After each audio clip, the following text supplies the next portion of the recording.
Hello, everybody. Got my stream run here. I'm going to kill the sound. There we go.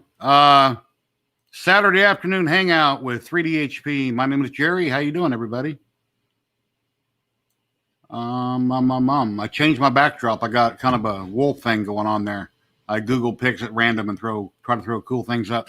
Anyway, yeah, I've done a couple videos today. I've got one posted last night, one this morning for Wham Bam, and one yesterday for TH3D's Easy Board Light. I got that video put up, and I'm kind of caught up on things at the moment. Tomorrow, my wife reminded me I've got the Raiders game to watch and the Cowboys, so need to watch both those football games. So I guess I'll hang out and stream today.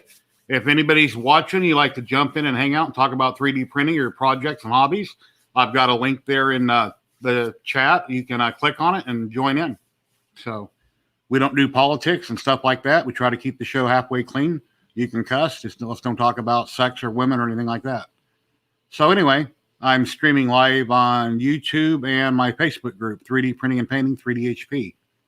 So anybody has any questions or you want to know anything, please feel free to ask, or I'll just sit here and ramble on about whatever until somebody pops in and we can actually get a conversation going.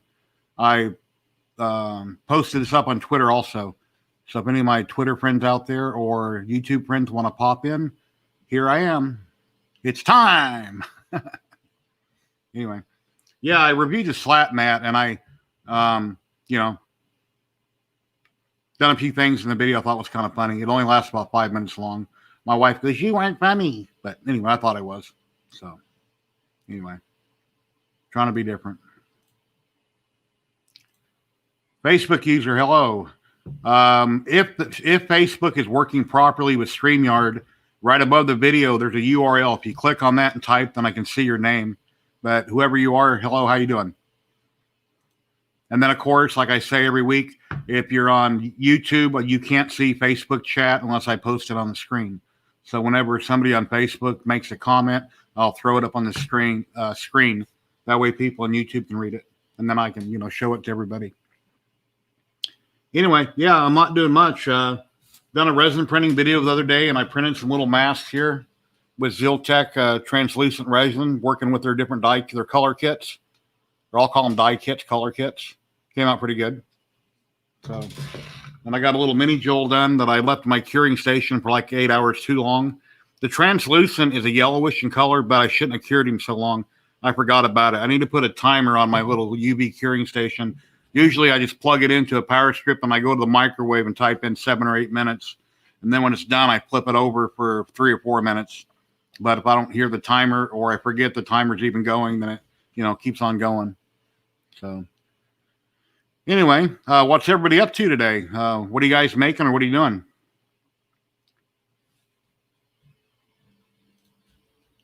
Howdy, we'll jump over to the tunes. Alrighty.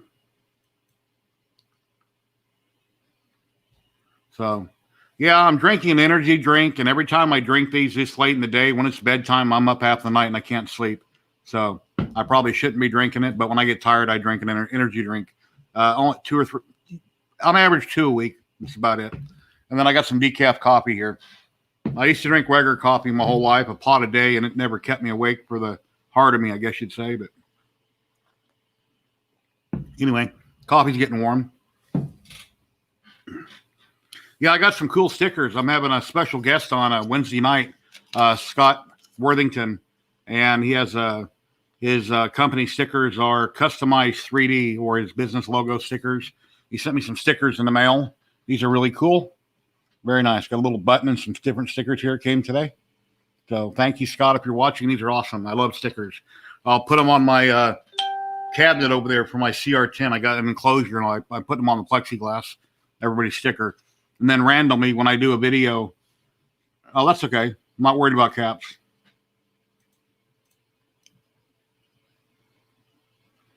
Tubes, but you're not on there, LOL. I'm not sure what you mean by tubes. I'm on YouTube. My live stream is over on YouTube at 3DHP or 3D Printing and Painting. You lost your hair. Whoever, you haven't seen me in a while. If I let a girl, hey, Andreas, how you doing? If I let it grow back, I'll have hair all the way around the sides. It's kind of a dirty grayish white crap color. The top is pretty bald, so I just shave it all off all the time. Hey, Andrew, if you'd like to jump in, Andrew, just scroll up a little bit. I've got a link there. Facebook user, love your content. Thank you. I try to do the best I can. I try to tell it as it is, and I'm not a commercial. I just try to, be down to earth and normal.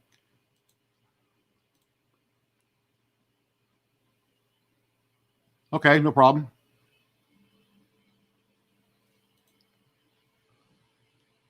Anyway, yeah, last winter, I thought about growing a beard. My wife liked it, and I grew a beard for a while since some of my videos, and it looked pretty white. And I don't know, I just kind of got tired of it. I mean, I'm 56 years old now, which sucks. And I looked a lot older, so I shaved it off. And I need teeth really bad, but at some point, I guess I'll go to the dentist again. I don't have many teeth in my mouth. Along the bottom, I have some, but that's about it. So when I talk or pronounce words, I usually get it wrong. And even when I had all my teeth, I usually frown and don't smile much, so I usually don't see them. But if I laugh, you'll just see this black void. You're like, wow, where's his teeth? They're awful dirty, or they're missing. And I love to eat almonds and pistachios, but I can't eat them no more. And my brother-in-law, my sister's husband, said, well, put them in a blender and blend them. No, I'm not going to blend my nuts and then eat them with a spoon. That's kind of crazy. Anyway, if anybody would like to jump in, let me throw the link up there again. I know every time I do a Hangout stream, I eventually get people in, but I usually sit here and gab for an hour before it happens. So one of these weeks, it'll happen a little sooner. And I didn't know I was going to go live. I just, randomly figured I'll do it in a half hour from when I set it up, or I could have contacted some people.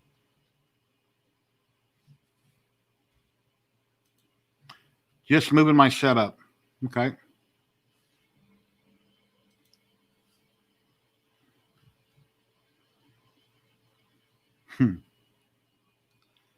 So what's everybody working on? The people that are on Facebook, what's your name? If you could type your name in chat, I'll know who I'm talking to. But if you click that URL above the video, then I should be able to see your name if Facebook and StreamYard are working properly.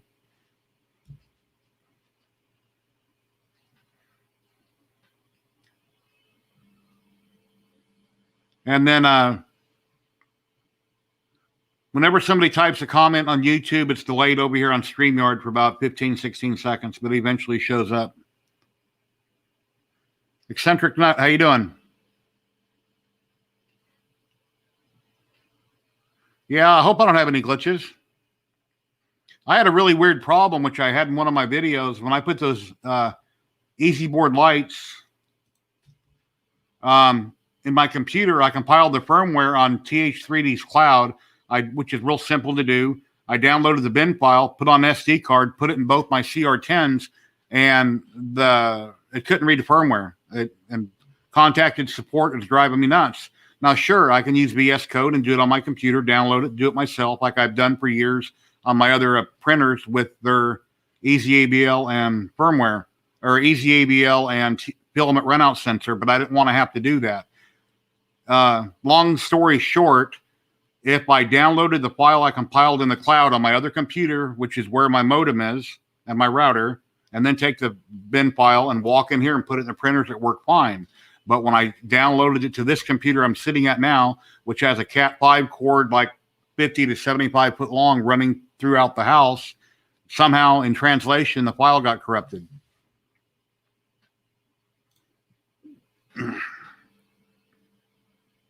Thank you. Yeah, my mother-in-law down in Texas bought me this shirt a long time ago. It's getting wore out, so maybe for Christmas she'll buy me a new one. So, yeah, nice shirt. Yeah, I got hundreds of models, all kinds of goodies everywhere. Gary T. Hello, Gary. How you doing?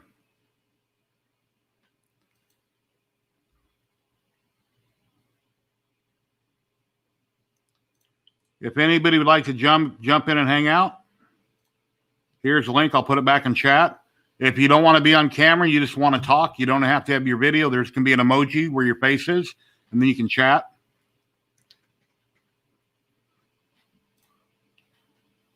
Hey, Joe, how's it going? Joe, if you'd like to jump in, there's a link there. Just click it and jump in. If you don't want to be on camera, you can just talk and have an emoji. Hello, Dan. Thank you. Yeah, I thought about streaming tomorrow, Dan, but I got football to watch. I got the Raiders and Cowboys on tomorrow. Hey, buddy, how you doing? What's going on, good sir? You always talk about how you go for like an hour before somebody jumps in. I figured you've been going for about 15 minutes, so I'd help beat the curve. Yeah, 11 minutes. Cool. Thank you. Hey, not a problem. On a downward trend. Yeah, I'm just Hey, see those stickers Scott sent me? Yeah. Little buttons and stickers here. Real cool. Came in the mail today. I realized all the stickers I got. I've already been spoken for. Andrew, hello. How are you? Oh, what's going on, Andrew? Bit tired. Thank you for joining in. Yeah, it's what, like 4 a.m. there, 3 a.m. Let me check. Check the time. No, it's 1:15. 1:15. Okay, so yeah, a little off. Hey, Miss Betty Boop, how are you, dear? Yeah, I told Betty Boop she could get on another computer, Brandy, and she didn't want to. She could jump in. Now she'll just come in and hang out with you. She'll push you out of the chair again. Yeah. Yeah, she showed up on camera a few times. I think she's getting more comfortable with it. Oh, yeah. Yeah, it's like my wife. It took my wife about 6 months, and then now she still every now and then does that whole like being shy thing where she'll come in to give me a kiss or something, and she'll like throw her hair in front of the camera so nobody can see her. But she's been known to actually come sit on my lap and hang out for a little while. Every time she sees us like streaming or sees me watching a stream, and when Joel pops in, she's always like, "Hey, look, it's the guy that looks like you." I'm like, I know. Yeah, if you have your YouTube shut down where she can't see you live streaming, then it's more natural, to walk up and just talk to the button that's lit up, the camera. Oh yeah. So yeah. I've gotten so used to doing this that like hell this morning when I started my stream, I just fired it up and I just started talking. I'm like, ain't nobody here yet, and I know it, but just start talking to the internet for those who decide to come back later and maybe watch and see what we talked about. Joe wants to know what's everybody's projects right now. I've got a massive project. He's a moderator on my Facebook group. Yeah.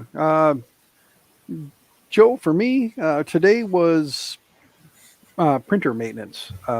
Tidied them up, cleaned them up. I put the ZYLTECH back on the one behind me back here, this one. I put the ZYLTECH back on it and tidied up some cables, and then this one just needed some cables tidied up on it. This one right here.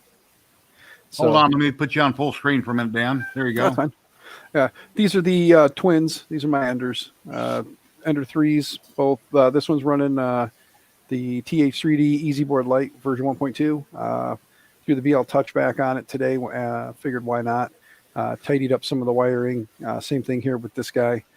This one is my newest one, and same thing. Just try to tidy up some of the wiring. This is actually running Mr. Petzel's Petsvang on it. And that one's still running the stock cooling. So nice. Yeah. I'm glad that you got it darker behind you, Dan, and light on you. You're trying to work on your lighting and figure that out. Oh, it's at night. I try not to do too much. Like at some point when I get out in the garage, I'm going to do kind of like what you guys have been doing, like what what Joel's been telling everybody about the whole light your face, and then behind you have another color that kind of helps kind of draw the or focus right here with a bright white light. And the only problem I have is a wall of monitors in front of me. So even if I don't want light on me and I want to hide, unless I turn them off, it's pretty bright. And Andrew, what do you got going on there? I'll full screen you. Right. Well, as I was showing before, like for one of my mates who's a sculptor, he wanted a really nice display to put it on. So 57 pieces later.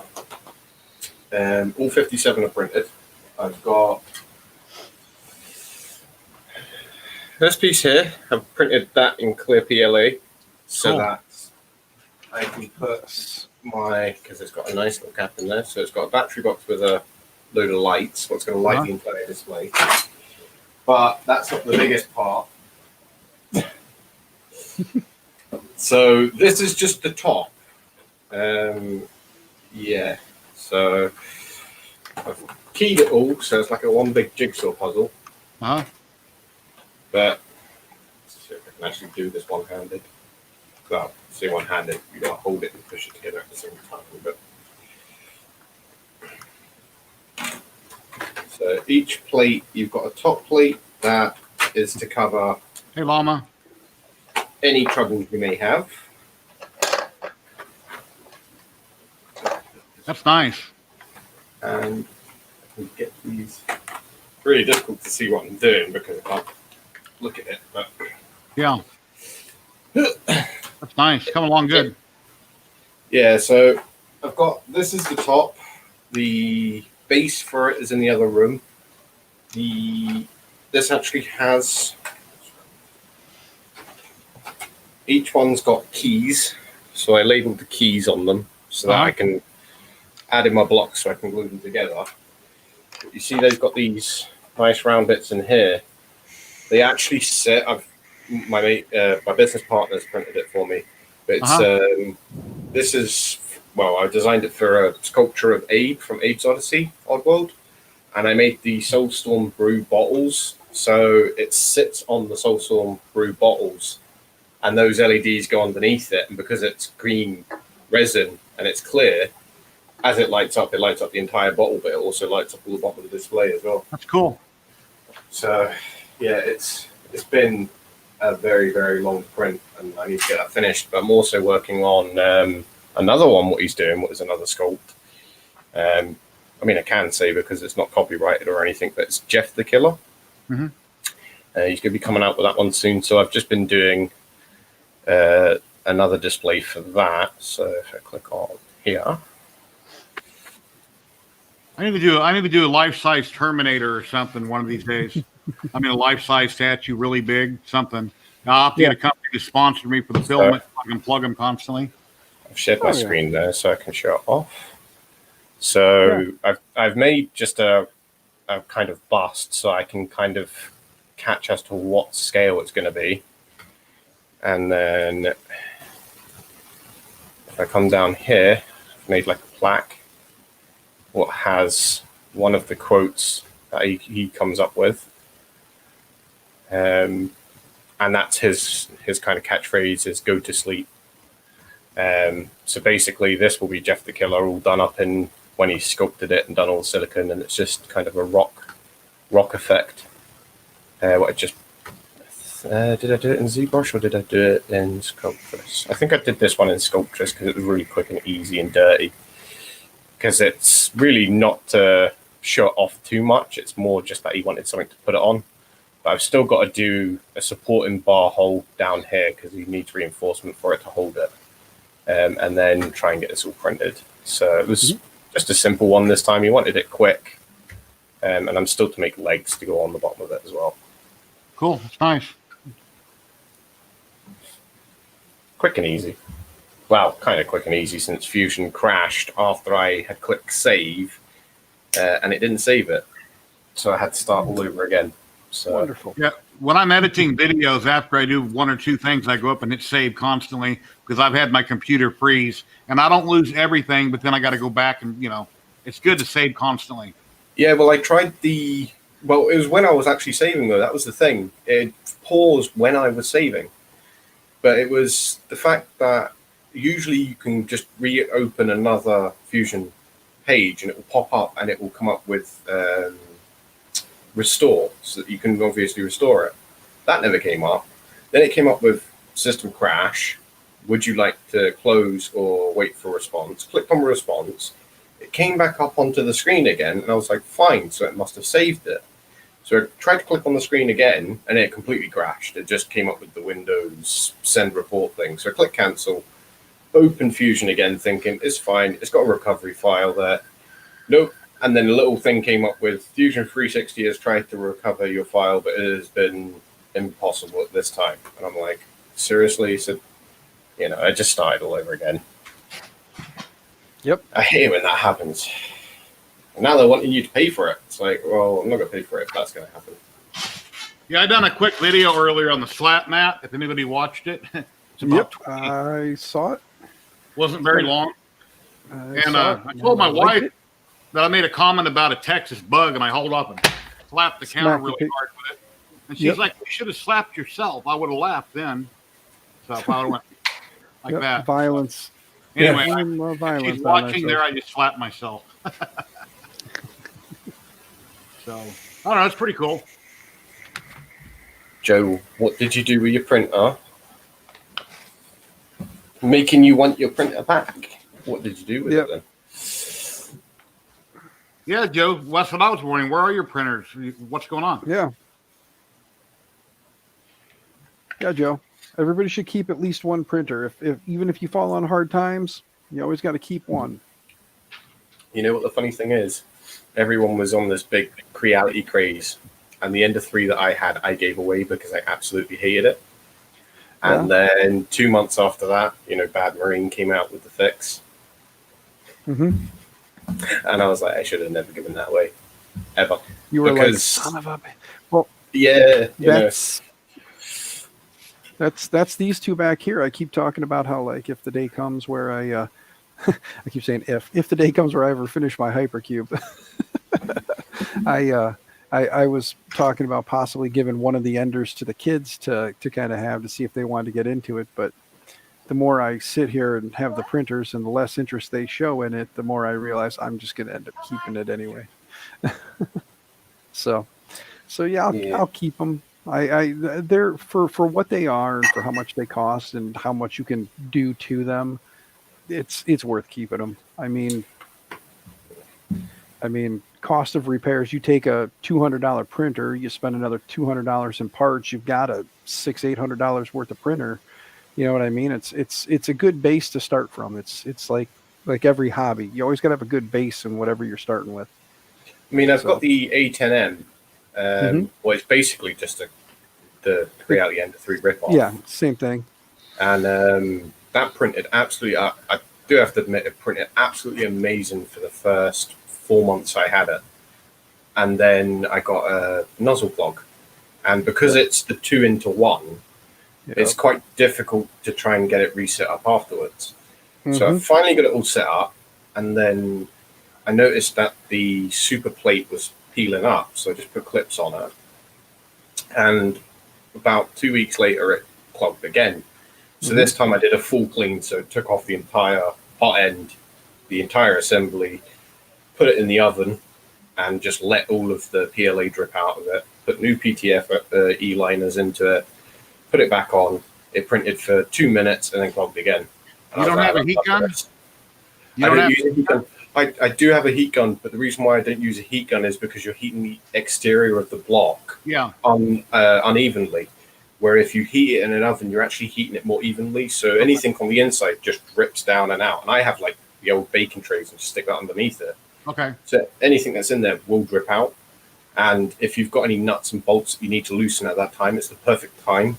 Where if you're using a hot air gun, you can't get it in a position where you can get the air around it constantly to keep it circulating around it. So it doesn't heat up all the things. Like I've seen a lot of people can do that technique with removing a nozzle. But if you use a hardened nozzle in an aluminium block and it hasn't been treated properly, like the cheap Chinese ones, you heat it with a hot air gun because you're heating it at the front. When you go to twist it, it just snaps because the back of it's still blown up because it's not fully hot because they haven't heated it long enough. So a good tip is if you've ever got it so that something is completely seized, like you can't get a bolt out or something, take the entire thing off, turn it upside down so that the your PTFE, where your PTFE couplers would be, if you've got Bowden, put them on that, and it actually leans quite nicely on just your grail or your grid thing in the oven, and just put one of those tin trays or a piece of aluminium underneath it, heat it up, get your pliers in there, and you can undo every single nut really easily without any problems. Nice. But yeah, I ripped that off and put E3D Light 6 on it, and it was printing fine for a while, but it's just one of those printers now. And when you've worked on it for so long and you've done so much to it, you just get sick of dealing with it. So I just put it in a corner. It's been sat there for ages, so I really need to... I can't remember. I think it was BQ or BIC. I was going to get their hot end, what was the 2-into-1, and just create a new mount, because I made a direct drive system for it, and it works fine, but the stepper motor that I've got is a full-size NEMA 17, not the pancake. So I was like, I'll run it with that, but it's a bit heavy. You can kind of see, because it's only a single lead screw, you can kind of see that it kind of wobbles a little bit on one side. So I've just left it in there for now. Yep. And I've got the A20 here. Is the biggest piece of garbage I have ever had. Hey, Llama, if you're watching, did you get my sticker yet? And I did not put it in a plastic bag, and I hope it doesn't rain and get wet this time. So that's why I'm another sticker. I sent him 2 of my business cards a while back, and he got them. They were kind of soggy. The mail got wet, which I'm surprised the mailman allowed them to get wet. But maybe it was raining hard when he had it in his hand. I don't know. Either that or maybe put them in a box, and then for some reason when he pulled away, the box door opened up and rained in on it. Yeah. Or when they're doing a delivery, they just leave the doors open. I've seen that countless amounts of times. It's like I had a brand new printer that came in, and the box on it was disgusting. It looked like they had left it on the ground so that all of the gravel and everything was all on the bottom of the box. But there must have been forklifts or trucks or something that was just kicking up like oil and grease all over the box. And I'm like, this is a brand new printer. I said to them, what the hell happened to the box? So I messaged the company and said, well, we can't do anything because that's just postage. I said, yeah, but resale value? Has anyone heard of that? You know. Yeah. So well, you got again, once the the manufacturer sells something, they don't care because it's not like when they sell it. Like if you buy something, you use it, then you sell it. It's not like they get a kickback on what you sold it for. You know. Oh no, this was one that I bought. So yeah, it's just a pain. Like, right, give me 2 seconds. I've got a phone. Don Fan, how you doing? I missed your comment. How you doing? Yeah, earlier Henry Lynn. I don't know if he's watching right now, but he sent me his mailing address in Canada so I could send him a sticker, and he PayPal'd me $2. He didn't need to do that. I mean, I was willing to, I didn't ask for money on that. He didn't have to do that. No, I got to order more stickers. All my stickers are now spoken for. So yeah, I got 150 total, and I probably already mailed out 70 of them at least. Yeah, I only got the 50 because, well, that's all I got, and I figured, I'd be fine with that. And no, they go quick. People hear you got stickers to give away. They're like, ooh, I want stickers. So I'm gonna have to wait for Sticker Mule to do another deal like that and order another round of 50. Yeah, well, what I did, like I mentioned, I have my 3 emails. I got 3DHP at Gmail. Then I got my wife's account. She has her account. Full Throttle Junkie, how you doing? Hey, I'm great. How are you? Pretty good. What's going on, Full Throttle? Anyway, I ordered 50, 50, and 50. They had 50 for $19, so I got 50. My Sandy, my dog, which I said was my daughter, got 50, and then my wife got 50. So yeah. So what's going on, Junkie? Not much. I've got this Ender 3 V2, and sometimes I just want to throw it out the window. It's a great printer. But it's a little finicky. It's your Ender 3 Pro with a few more mods. That's all. Pretty much. So yeah. So I mean, it's now I'm using 2 different. I tried the Creality slicer that it came with. Yeah. And was okay. So, but I really like, what is it, Idea Maker, because it's easy for me to use. Yeah, everybody likes Idea Maker these days. I have an Ender 3 V2 that I've had for about a month now. What's your issue that's not working? I think it's great. Oh, it does print great once I get it to print properly. So what I'm having to do is, for some reason, I've tried to find it in the slicer settings. I don't know if it's that. So I'll level the bed. Everything will be fine. I click print. It goes across, and I realize the Z axis is moving up just a little bit. Okay, here's your problem. That happened to me. When I done the video, I could level the bed fine, but the Z moves down so easily it drops that the minute you start moving it around to level the bed, it's dropping lower than it should be. In other words, it homes and sits there, but then it starts dropping down more. BBD, Brian Bynes, on one of his videos for that, a G-code file for leveling the bed. I got a hold of him, and on my video for that printer, I put it in the comments or in the description, that G-code file. If you level with that, it goes around the bed like 3 or 4 times, and the steppers are locked, and it sits there and waits for you to level the bed. If you level it with that program, you'll be printing perfect again. If you print by unlocking the steppers, it's dropping down, which it shouldn't be, but it is, and you can't get it right. So I fought that for 2 days. It printed perfect for 3 weeks, and out of the blue, it went to shit. So then I had to use that G-code file. that was locking the steppers up, and then I leveled the bed with it. But yeah, so it's to me it seems like it's raising up too high. But I'm definitely gonna give that a shot. I'll go and research on that. And I'll get it here in a minute, and I'll put it in chat. But that'll solve your problem with it being too high. oh, you don't have to do that. I'll go to your video, give you another view, anyways. Okay. All right. Yeah, I was going to say that lovely little red light that's glowing right over my shoulder here on that one, and on that one, is definitely worth the 35 bucks, whatever it is. But the BL Touch. Yeah, I would highly recommend getting the original BL Touch and not one of the clones. Oh yeah, definitely. Just for the simple fact that when it comes to certain stuff, it's just worth buying the original. I mean, the ANSI Labs, they're the ones you want to look for. ANSI Labs, that's the company that I forget what her name is, but she's the one who kind of designed the original and then started ANSI Labs, and they're doing, they're on revision 3.1 now, and it's definitely worth it. A small investment. Yeah, it's worth the small investment and whatnot. So I had gotten I just built I had an ANET A8, and I just built it into an AM8. The Uptanium, it's bed leveling for that, and I've been having issues with that too. But that's the software side on my printer. AM8, if you look at Vert's, or it's now Vert's Hobbyists, he's done all of them for it. Yeah, it's amazing stuff.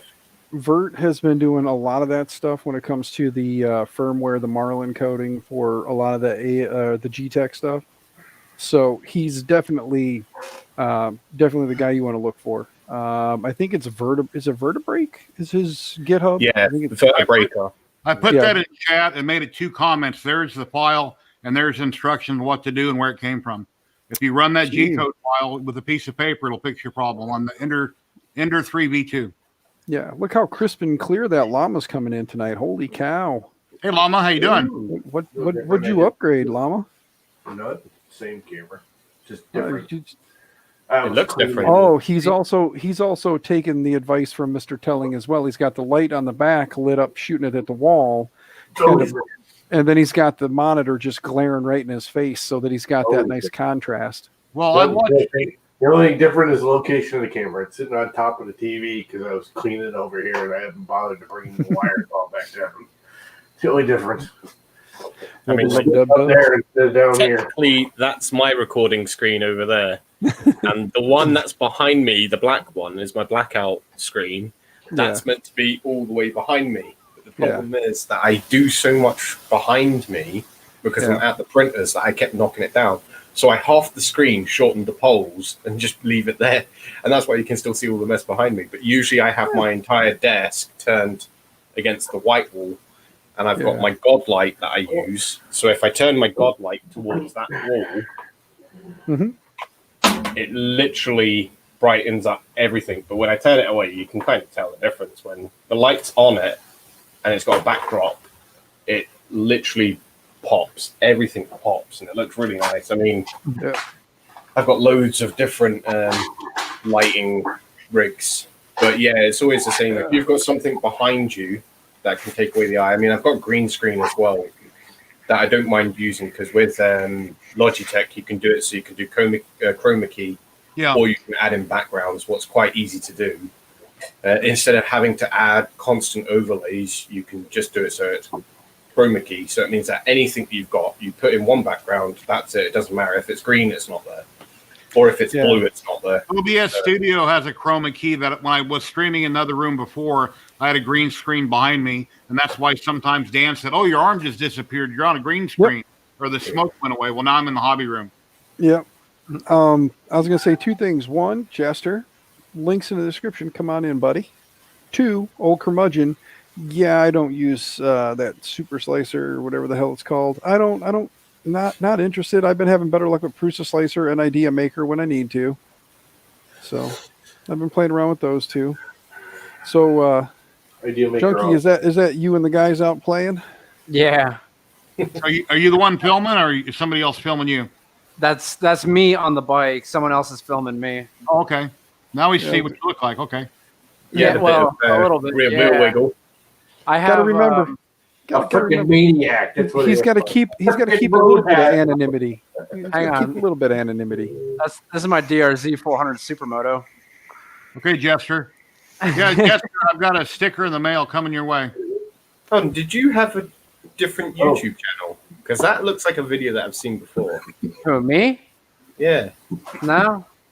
There's quite a few people out there that like to do stupid things on bikes. Like It's not that.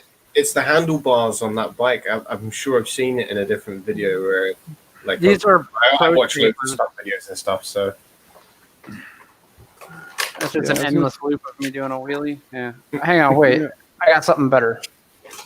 There you go. That's my best friend. That's my boy. 3D. There you go. HN guy. Anyway. The real horsepower, right? Show me full screen. Oops. Here you go, Mama, your full screen.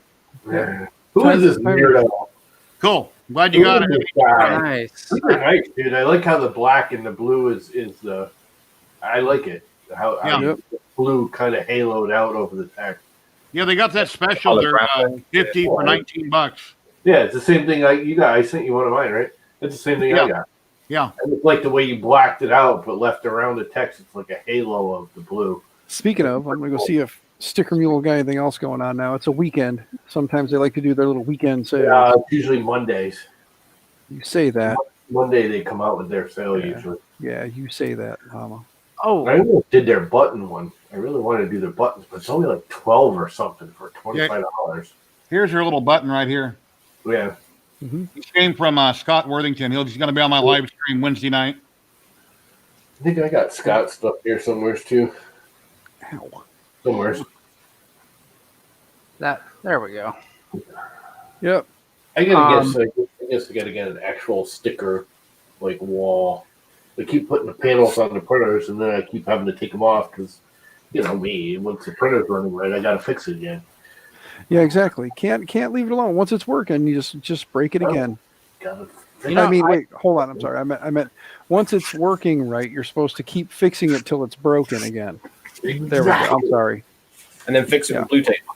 Yeah. Sounds like my. Blue tape. That's it, baby. Blue tape all the way. Speaking of blue tape, It's funny. I see blue tape on it.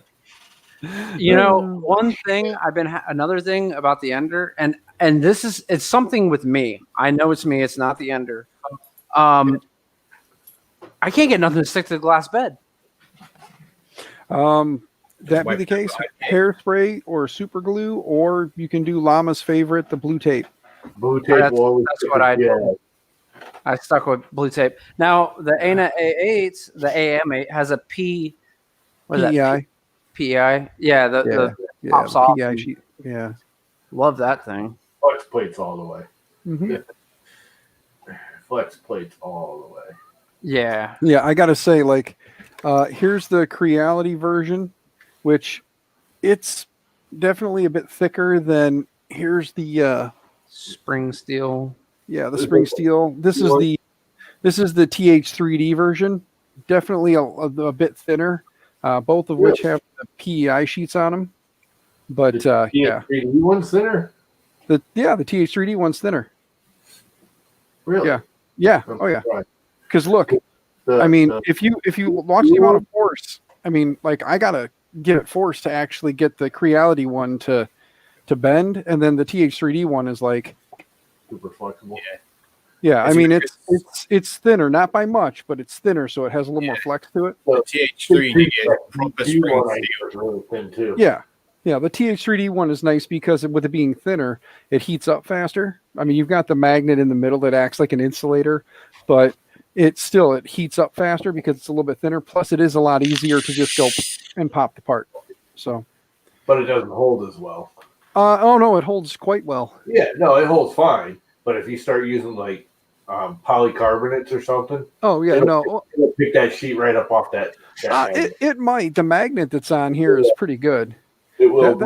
I have pictures of it. No, that's fine. I'm just saying, like, however, I'm still waiting for my Llama, the Llama sheets. I'm still waiting for those. Yeah, I don't think that's gonna happen.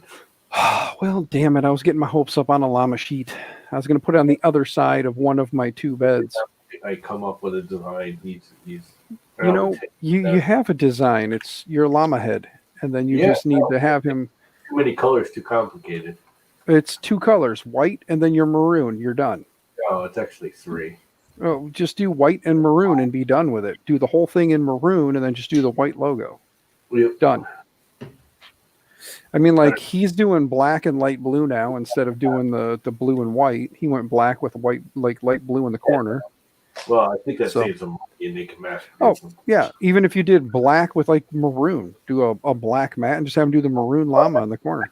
Really, I don't know why they're having problems with that, because I liked the graph on his old ones. I like that. Mm-hmm. It's pointless, really, but it kind of tells you when you're hitting in the middle, Well, or as long as you put it down right, yeah. He got away from the grid, if I remember right, because like he said, he's just doing it in 2 sizes, a smaller size and a larger size, so that this way you can just cut it down as you need to.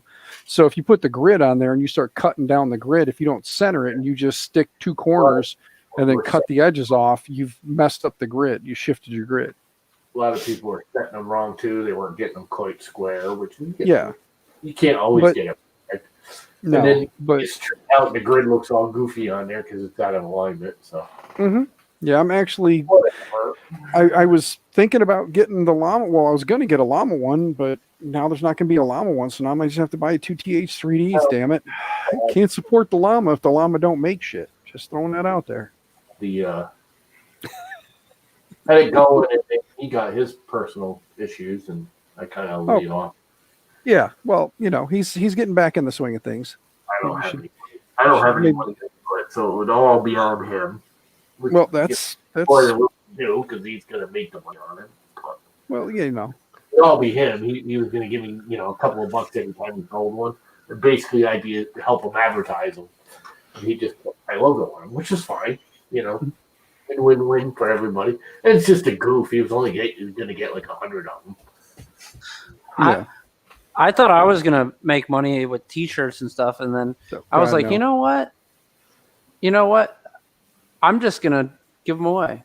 And I think I gave then that's the thing. Like, I think I feel more accomplished being able to just give them away. I feel better about it because my shirt's like $25, but I'm a shirt. I'm like, you know what? Here, just.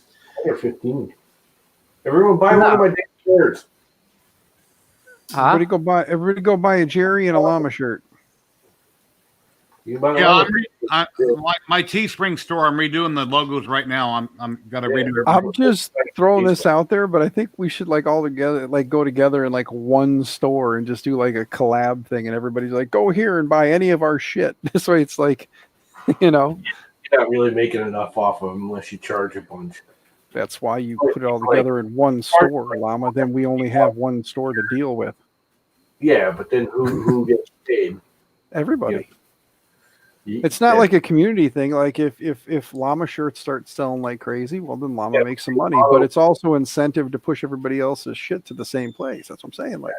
There's no way for everyone to get paid. Some one person would have to get paid from the store. At least it's we all got we can all see the analytics. We all know what's going to be sold.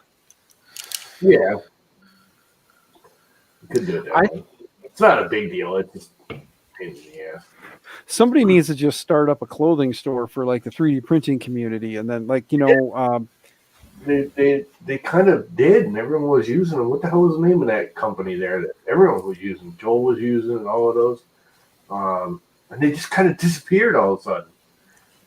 Oh, now I can't remember the name of them. They did T-shirts. They did all the crap. T-shirts and stickers and all the screen and everything. I already got a name for the company, the Maker Stuff. Maker Stuff. Hey, full The throttle. Maker's Camera Stuff, working Who the hell was that? My camera? I don't know who that was. No, I don't have a webcam on this computer yet. I have to go buy one. yet? Okay. They were local in the U.S. too. They were Again, though, he's got to keep the anonymity. He can't show his face because if he starts showing his face on stream, then the cops know who they're looking for. Yeah. Hang on. Wait. I will show you what I look like. Are you ready? This is what I Uh-oh. look like. Here we go. Up close, personal. Yeah. If you go watch some of my videos, like you'll see that I have Try- full beard and dreadhawk. Yeah. See, trying to take over the Viking thing. Good thing Yeah, Viking's you're not here tonight. You're a Viking. You're one of Viking's ancestors. Yeah, it's a good thing he's not here right now. He might get a little antsy. I kid. Viking's too damn docile. He doesn't get that way. I don't know. I could see him if you got him really pissed off. Mm-hmm. I think I want to get packaging tape that has my logos out, like my little repeatedly just does this across it. That's all. I'm gonna do that. Oh, see Jerry, see how you are. There. See, I'll just do a bunch of that across. Trying to remember what it was, but I have what is my camera? Canon ESO. Yeah. EOS M30 or whatever. Mm-hmm. Well, I had a software on my old setup. I just changed my hard drive, so I switched everything over. But I could use that camera as a webcam. But I don't remember what program it was. You can do it through Lightroom. You can do it through. I believe Canon has something too, don't they? Yeah, Canon did have, but they removed most of their supporting drivers. I found that out the hard way. Oh, of You course. need an Elgato CAN link probably to hook up that camera. Yeah, that's what I was just thinking. But OBS sometimes can pick up cameras if you set up the device as a capture device. Yeah, I have an Elgato for my camcorder that I used to use. I got a really, really, really cheap capture card. And it is Let me go to absolutely studio really good. mode. And it is just that. That's all it is. And it cost me £8. And it is really good. And I was so surprised at it that I was like, nah, they must be doing something dodgy. My Elgato's like $120. HDMI and USB. And it does actually do what it states on the box. It does full 1080 and it can render at 4K, but it doesn't output at 4K. What's your Teespring for there, Jerry? What? 3D printing and painting? Teespring. Yeah, mine is under construction. It's got all my old stuff on it. I got to redo it. That horse you did the other day with the SLA, man, that thing came out awesome. I made a new shirt that I'm putting on Teespring. It says, "I've got goodies in the mail," is what the shirt says. Yeah, goodies in the mail. Okay. I say that a lot. Whenever I get something, I post pictures, or in a lot of my videos, I say, "I got goodies in the mail."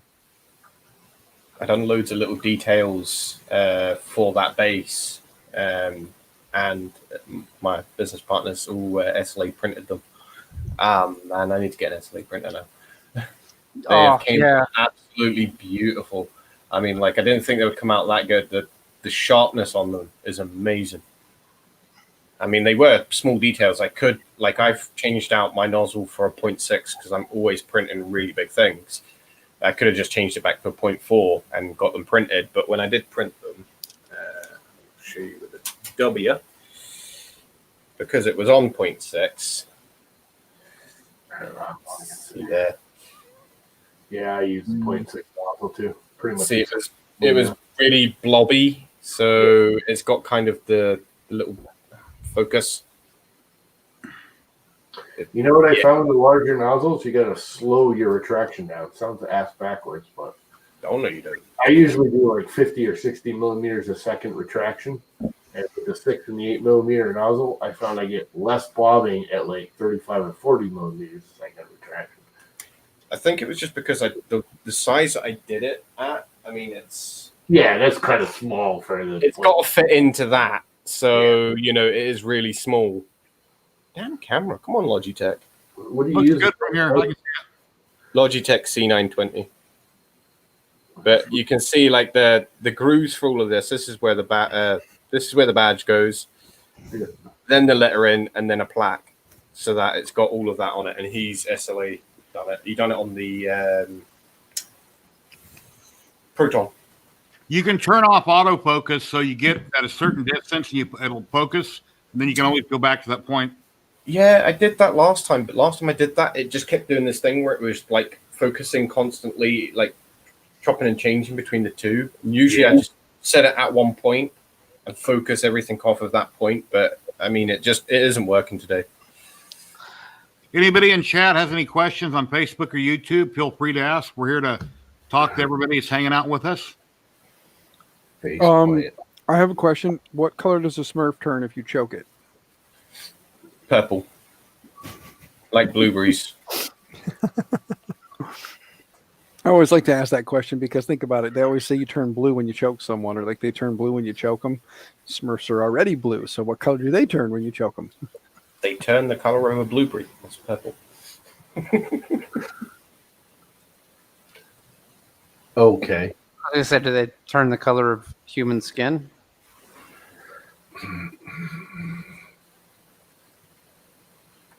Yeah, it'd be weird if they turn flesh colored. Yeah. Oh, okay. That just silenced everyone. They're like, yeah, okay. Yeah. I was throwing out a cookie around. I kept talking. I just didn't want to be rude and chew in everyone's ear. My delicious Killed the cookies. chat. What are you eating? Just cookies. Just like Okay. the You little got chocolate. They're the wannabe Oreos. Have you seen the Oh. whole Cookie Monster explode out onto the sidewalk, and the whole thing is about it being addicted? Once you have a cookie, you can't stop. Oogie Oogie Cookie Monster. There's Yeah, I got 2 more to go. out on After that, I'm done. Yeah, I was going to say, the only cookie in the world that I would say would be addictive would be Oreos. That's probably the only one. Empire Biscuit. Technically, it's a cookie. I don't know. Nutter butter, peanut butter sandwich cookies are pretty addictive. You know, Oreo, one I Yeah, can Most stop. addictive cookie known to man, Thin Mints from the Girl Scouts, some little brats. Thin Mints. Every time you open a sleeve, you can't stop till the damn sleeve is empty. I don't know anybody who eats a couple and then closes the sleeve. It's because they sprinkle cocaine over the top of it. It's not icing sugar. That's what I'm thinking. A little mint flavored crack. Mm-hmm. Yeah. So you get Completely forgot about that. All that talk about cookies, you guys reminded me I have a box of moon pie sitting next to me. moon pie. Now, moon pies are good, but moon pies are better when you microwave them for about 10 seconds, 10, 15 seconds, just to heat up the inside, get that warm, gooey marshmallow. Yeah. Mother Or they're said just- these Tea cakes. little round. They're Old basically- Convention, your logo could be OC with some kind of a design around it, like a print head or something, and have OC. Or just an angry old man, like the bust of an angry old man, like holding his cane up, like shaking his cane. Or then holding a 3D printer in the other hand. And then you can have the OC. Mm-hmm.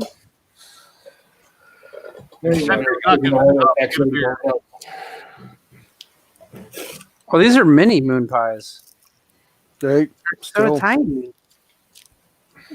moon pie is a moon pie. Doesn't matter how big it is. Hey, Unless Hey, you're a Dan. size queen. Yeah.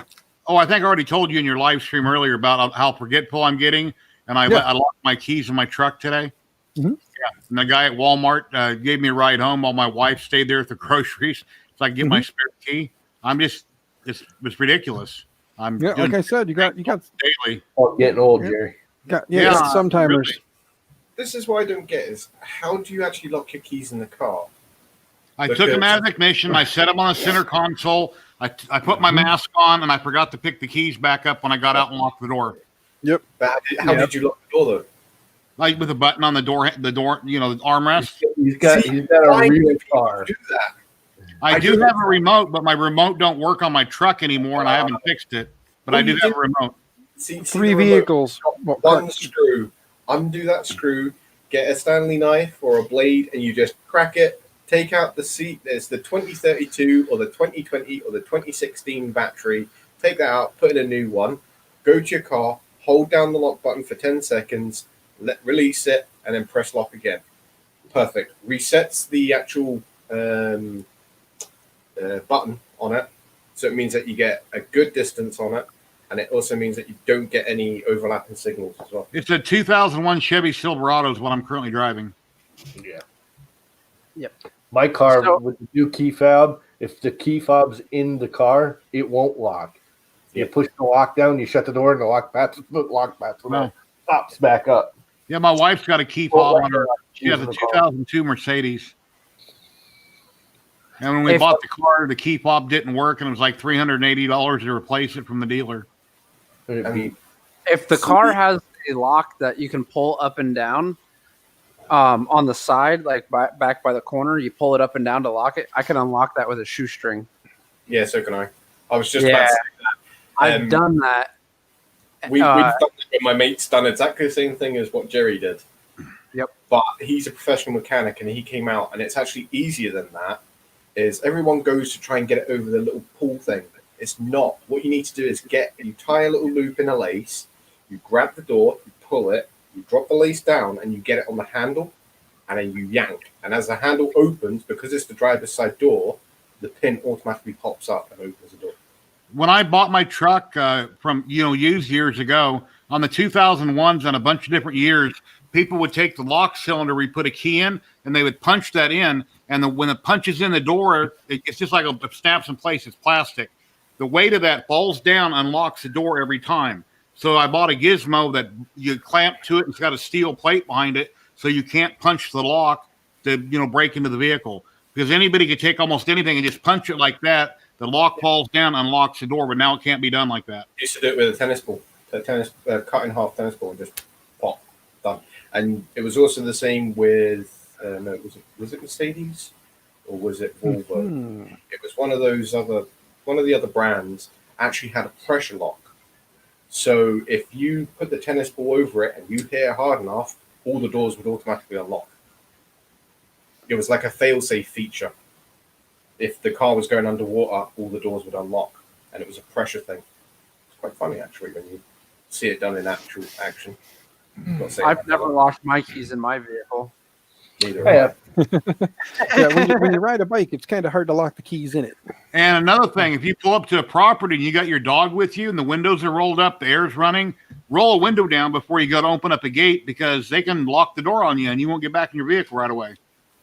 Yeah, Gully's done that to me a couple times. Mm-hmm. I locked the keys in my van. First day I brought it home. We were going through it. I had all the doors open and it was running to make it even worse. And when you turn it on and put it in gear, all the doors lock in the van. So I put it in gear, kind of played with it. I literally just gotten it that day. Put it back out of gear and the locks don't automatically unlock. And I actually went through and was testing like the sliders and the rear doors and how they all worked from the, if they had the safety from the inside. So I went into the back of the van, unlocked the back doors, went out, closed them. Everything was locked. It was running. See you later, old Mudgum. I have I had to call a locksmith and they came like 2 hours later. The fucking thing ran out of gas. Wow. Yeah, you'll have that. Gentlemen, I am being summoned to another place in another land. Yeah, So I'm going to be sneaking out here now for a bit. Oh, thank you for coming by, Dan. I If you appreciate guys are still streaming when I'm done with the other thing that's going on here, then I will I'll pop back in. If not, I'm sure I'll see you guys all in the next probably 12 hours on somebody else's stream. I'll be here for another hour. So we'll see how it goes. Okay, I Thanks may very be much. back then. Not a problem. Later, guys. Yep. Catch you later. But yeah, I have a 2017 Jeep Wrangler, and sorry, Chaucer, you were drooling all over the place. Go somewhere, buddy. Sorry, the dog. Anyways, I'm constantly locking the keys in that thing, and the only thing you need to get into that is a flathead screwdriver and a 10mm ratchet, because the back window goes right up. That's like a 70s Triumph, ain't it? That's a 72, yeah. Yeah. Is that the TS 500? Is it Yes, T500. T500? Yeah, I was close. I remember my Triumphs, the night bikes.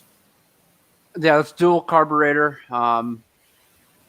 500cc. I got it's in pieces in my garage right now. I got new jugs for it. I bored it. I think it's like we're putting bigger pistons in it. What did you bore it to, though? Did you do it to factory spec bore, or did you do it to tuner's spec bore? They're a little bit oversized. So tuner's spec bore. Technically, you shouldn't do that because it weakens the head. Yeah. I was going to say Triumphs are known for, if you bore them out, they're known to have the freaking fan crack, the actual fins crack at the head. It splits up the center because the way that they're actually made.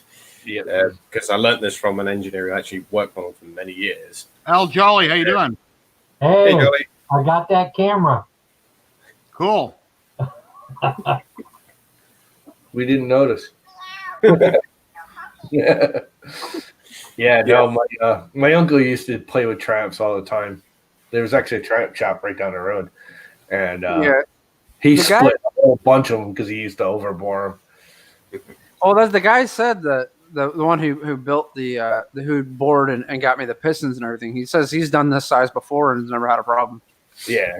You do get tuner's spec. What is people have done it for years, and it is the case that the head may be good. Some of the ones that came out of the factory were slightly weaker than others because they didn't have the specifications to constantly get them perfect. It's like the Bonneville always had the problem. Every single Bonneville back in that era leaked oil because over time the seals were just basically the block just they didn't put in the tolerance for it. Yep. So it would leak. But This with thing crazy too. they did have that problem. If you did it off of the manufacturer's spec, you could bore them because they were designed that you could bore them, but they were within tolerances after they had figured out how to actually do proper tolerances. Yeah. So it meant that they wouldn't crack, but keep an eye on it. Yeah. Al Jolly, what have you been working on? No. Put in a nothing, no 3D printing of anything. Yeah, I love the new Indians that are coming out. I don't know if they're any good or not, but they look really nice. I mean, Yeah, they're really decent. I'm not really big into bikes anymore, so I don't know that much about them. Have you seen the Harley? Oranges. The Harley Davidson, the electric Harley Davidson? They're going to be bringing that out. It just looks more sportier than a Harley Davidson, but I've been looking at all these different e-bikes and seeing like the differences between the mileage and the rest of it, but there's still nowhere good to where you can go and buy one without just having it as a toy, because the Lightning P1, they don't have the range yet. So actually there's a company, Zero. Yeah, I know Zero. It's Keanu Reeves. Is it? Yeah. Keanu Reeves company. They're pretty decent. But as far as electric bike with Harley, it's unfortunately it's a terrible bike. It's not quite there yet, and I get Harley trying it. They're trying. They're reaching for anything right now. But it's not quite there yet. I think in 5 years' time, though, you'll see just like the cars. The cars have really come a long way in the last 4 or 5 years. Even I know there's a lot of people bitching about Musk and all of his the Teslas and everything, and we all know freaking there's issues. Lightning has his and has issues, but there's a lot of people I know that have the hybrids and or just full out electric cars, and they're not perfect, but you can actually have one now as your main car. They don't have to be. I mean, it used to be that was your secondary car. Your wife used to have to go shopping. You never expected to go on trips with it, or where now a lot of them.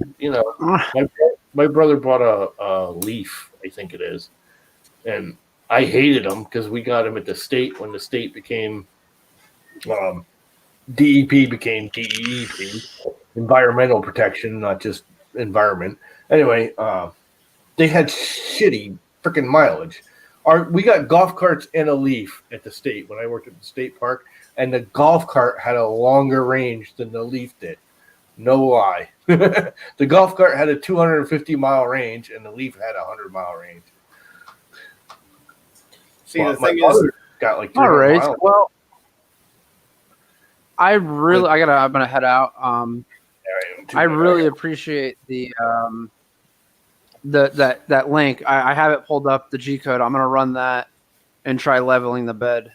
That'll So thank fix you your very much problem. for that. I Like I appreciate said, it. I was about to pull my hair out or my eyebrows out or my goatee out when I was having trouble. But yeah, that'll fix. I promise that'll fix your problem. Yeah, no, that's awesome. Thank you. I really appreciate it. All Thank right, you for well, stopping by. I you guys appreciate have it. a wonderful evening. You too. All right, dude. bye. Yeah, so I don't know if any of you kind of keep up with ZYLTECH and new technologies that will be coming to the market, but they've created a flat cell, and it is amazing. Reason for it is anyone who knows about any lithium polymer batteries is it's a highly volatile battery when it's pierced or it's next to extreme heat, because the bubble pack, as they call it, the wrapping on it, does protect it to a certain degree. But if you've got anything sharp that can pierce it, the chemicals mix and create thermoreaction that basically blows up. But these batteries have been shown, there's big YouTube videos and stuff, and I don't know why they're not out yet, because I would have thought phone companies would have been all over this. But it's a flat battery, and the guy puts on an LED, it's not drawing major amounts of power, and he takes a pair of scissors, holds up the battery, and cuts it, and cuts it, and cuts it, and cuts it, and cuts it, and cuts it. And you see the voltage in the battery drop, drop, drop, drop, drop, drop. But the LED's still working fine, and he's holding it in his hands, and he's still cutting it. And he just holds it and shows you that there's nothing else attached to the LED. He pulls off the LED, he shows you the battery, and then he pulls apart like the sides of the battery itself to show that there's nothing inside, like a small button cell battery or something. And then he starts talking about the technology. And I was like, that technology was like 2 years back. Yeah. Why isn't it out yet? You've got all these phones that are still using these lithium polymer batteries that are dangerous. Production costs is cheaper. Yeah. And they're there already. It's like anything. People don't realize most electronics that come out, let's say tomorrow, were actually, designed and put to market like 2 years ago. Yeah. I mean, it takes that long for the production to ramp up and everyone to, test them, and all the idiots just approve, and all the FDAs and FCCs and FAAs and FCs and the ULs and whatever else. I gave a wrench to a few people in chat, and it's not popping up. I don't know why. Anyway, I got to go because my back's driving me nuts sitting in this chair. Thank you very much for coming and hanging out. I appreciate it. No problem, guys. Have fun. See you tonight. Bye-bye. And then there were three. And there were three. Three. There can be only one.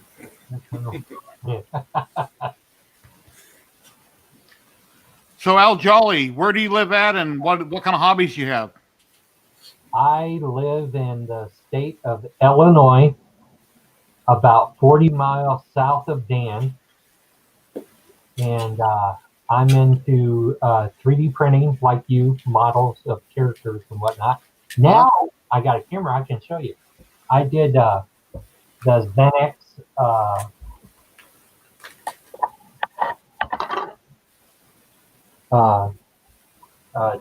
the female Lady Yeah. Deadpool. That's Yeah. nice. Sorry. Yeah, there you go. She's Good only job. black. It was printed with Hashbox. Yeah, like Yeah, PLA. Just the black paint and the yellow hair. The eyes were are vinyl stickers Uh-huh. instead of trying to paint it white. And the belt that normally hangs down here broke off, but I really didn't like it anyway because it looked just foreign. Yeah. And I here I did this in Tinkercad, Mm-hmm. and the white and the black is separated, and they just snugly fit together. Yeah. Because I don't have a dual extruder. Yeah, you just do a press fit. It depends on the slicer that you're using, but you can do it so you can separate it. You can also do it as a filament change. Yeah. If you set your G code, if you modify your G code, you can do it that way as well. Well, the getaway that I do it, Andrew, is I just cut the filament, I trip the filament sensor, it pauses, and I put a new color in. You're doing it Western style. Yeah, the getaway. Technically, you've got to do that on the Sidewinder X1 as well, because you can only do a certain amount of filament changes on it before it just goes crazy. But the problem with the X1 is in the coding itself, when you press change filament, it stops just slightly above the print. It doesn't do anything else like move to the side and then wait for you to load it. It literally just stops where it is. Okay. Now, you can change it so that you can set it as a G code. When it's changing filament, it will move. But the problem is, because it's a touch screen, you don't have that on the original software. Wow. So you need to get one of the boards like what TH3D Studios did, was the double click so you can do it from touch to standard. RepRap standard screens or the Big Tree Tech screens, and fit them to it, so you still have the touch screen, but also you can do just the double tap and have it so it's the old style. And that means that you can put all that firmware onto it. I mean, someone has developed the firmware that you can basically install on the printer, and it does the same thing. But I tend to say that I don't like touch screens as much as I like just a big clicky button. If something goes wrong with a big clicky button, I can just unsolder a potentiometer, fit a new one. I mean, I've had 6 other printers with touchscreens where the actual controller chip on the touchscreen board is just blown for no apparent reason, and tends to be either a dodgy LCD connection or the ribbon cable's not been plugged in properly and it's got a short to ground, what fries the chip. I'm gonna full screen. You can keep talking. I'm gonna full screen Al Jolly. See what you got. This here is a 22-inch doll that was supposed to be a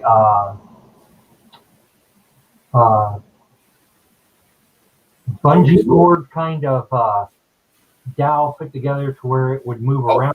Posable mannequin. Yeah. Yeah. Well, anyway, my wife is a seamstress, and she made this out of children's clothing that she found at Goodwill. Mhm. Okay, so all this is just like a dress form bust.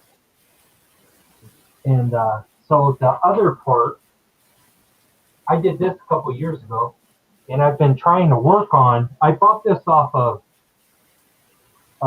CG Trader, Yes. and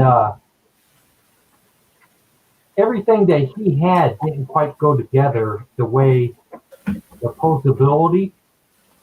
And my wife wasn't into string dowels, so have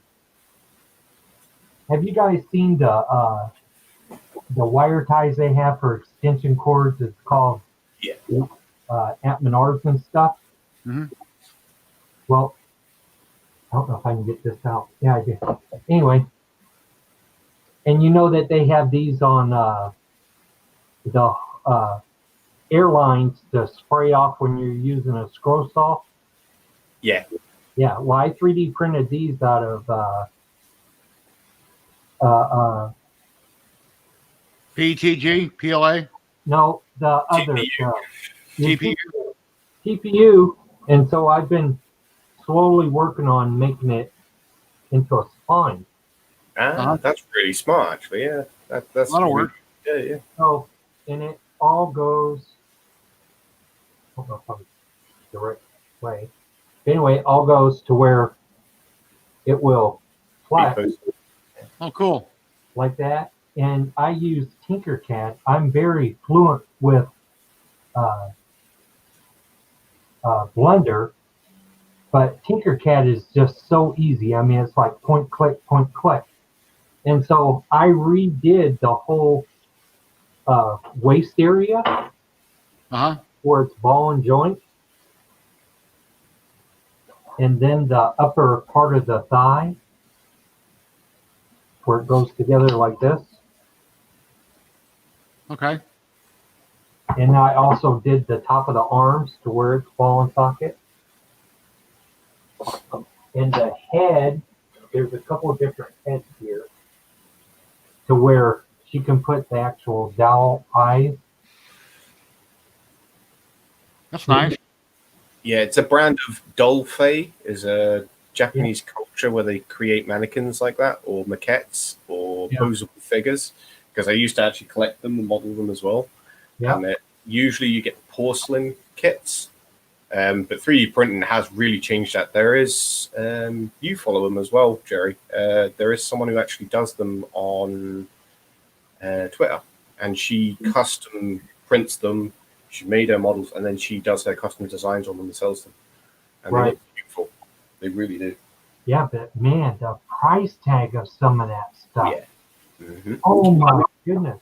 When I went to Comic-Con right before this COVID thing hit here in Las Vegas, there was a guy that had a booth with little tiny action figures. He had thousands of them, and they're all different kinds. And he's sitting there building them.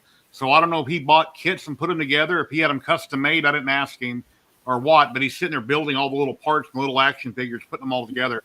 And he literally had hundreds all over the table for sale.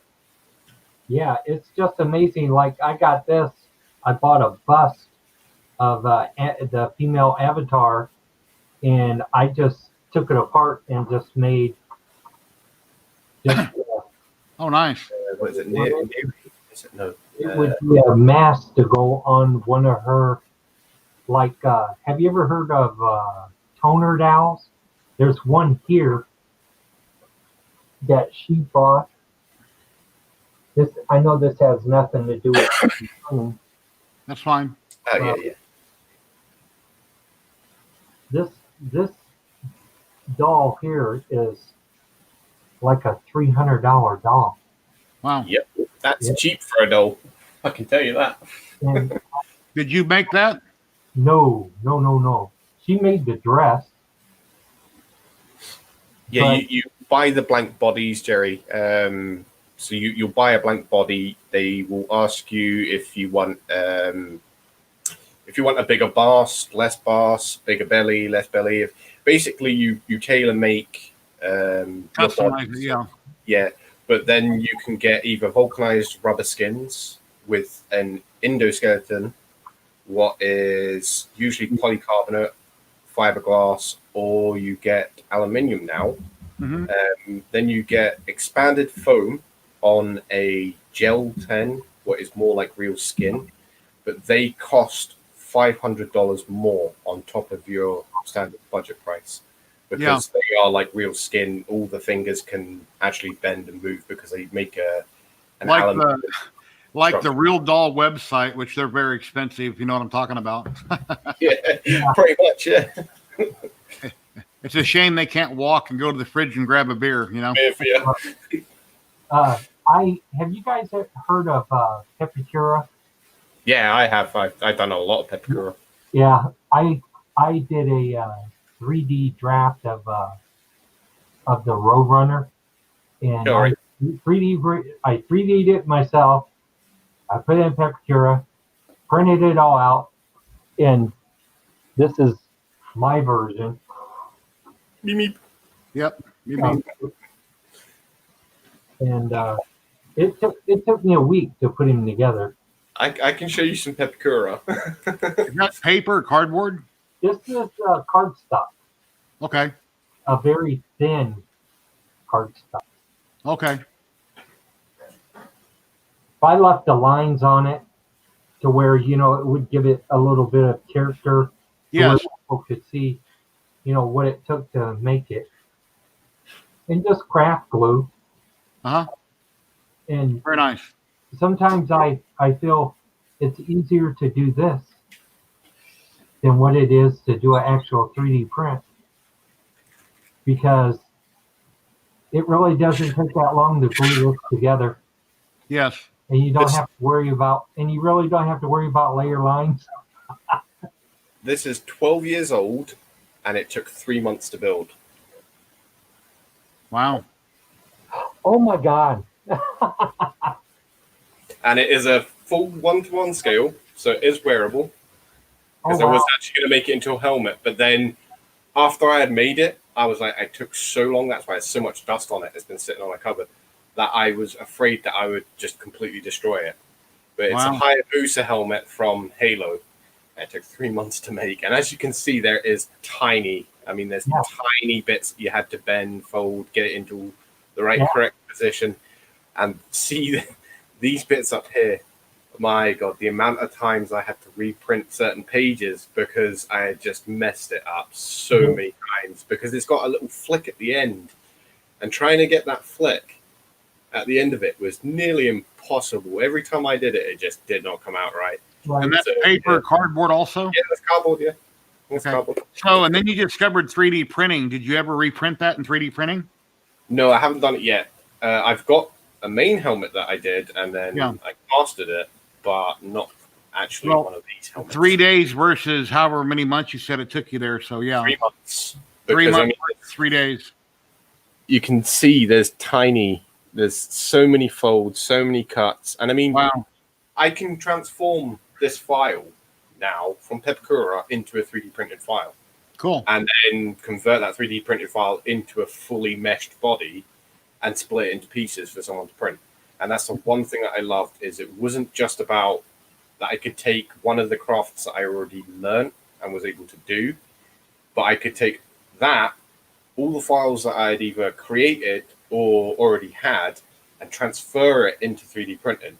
Mhm. And that is one of the biggest reasons why I got into it, because 3 months on that, instead of spending a week printing one in the finest quality, and then Mhm. just spending another week sanding and priming it, instead of putting fiberglass into this, because what you do is you put a fiberglass gel coat on the inside, Uh-huh. but the cardboard absorbs it. Now you've got two ways that it goes. Either it's fine because it's supported enough, or it sags.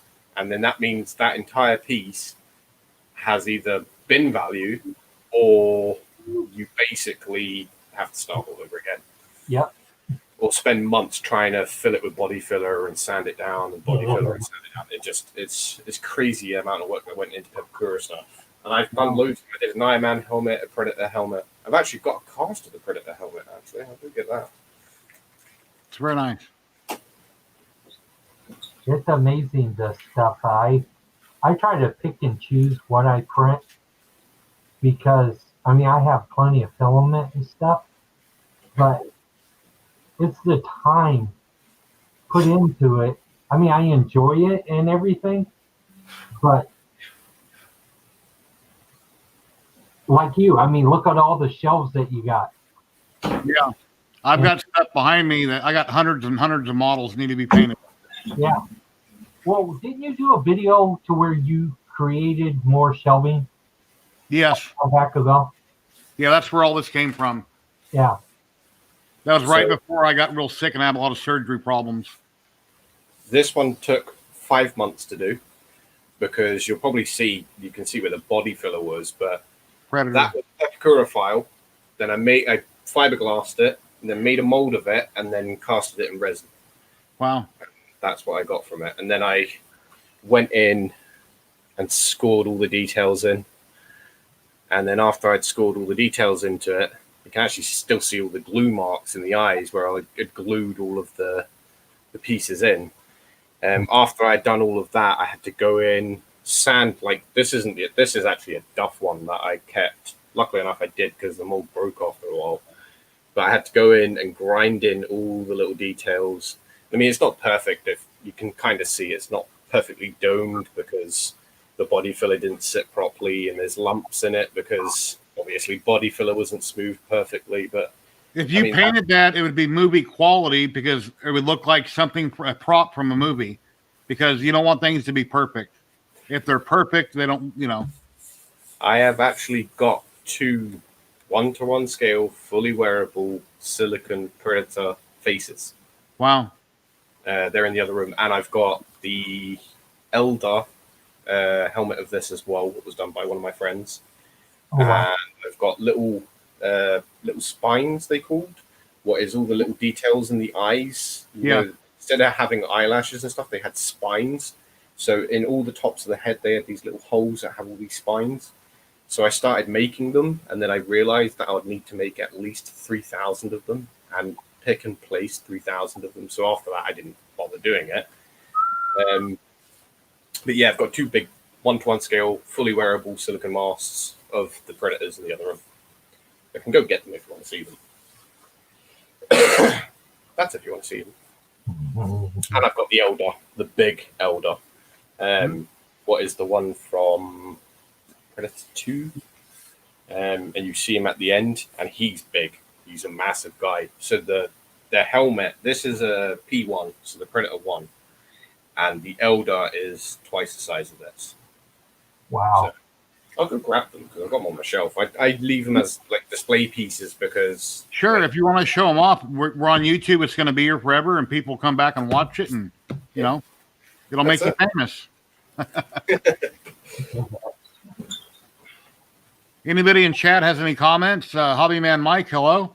Anybody would like to jump in and hang out with us? There's a link there in the stream. You're welcome to do so. If you have any questions, please ask, and we'll try to answer them.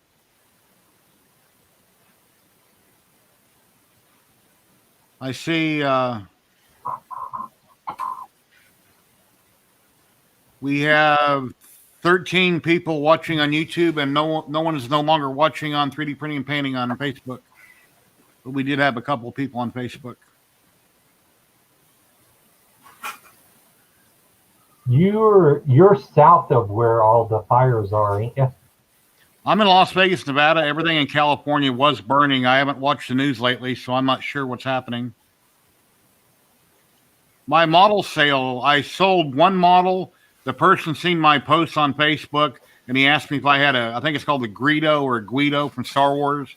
It's got a big long snout and spines along the back of its head. I let him have that unpainted for $80 and sent it to Canada a few days ago. It's like $38 shipping. Nobody else has messaged me on 5 other groups about any of the heads I'm selling. And I still haven't started an Etsy store, but out of the heads I have listed for sale, that's my cell phone. Haven't got anybody else contact me. But if I would start selling models, then I can upgrade. I can buy another laptop. I can get a better printer, etc. Let me go full screen with Andrew again. He's got some cool goodies here. What would you call an upgrade, Jerry? My resin printer. I've got an Elegoo Mars, but I want to get a very big resin printer. Oh, I see. Right. Whew. Okay, here we go, Andrew. You're full screen. This is the Predator 1 mask. Wow.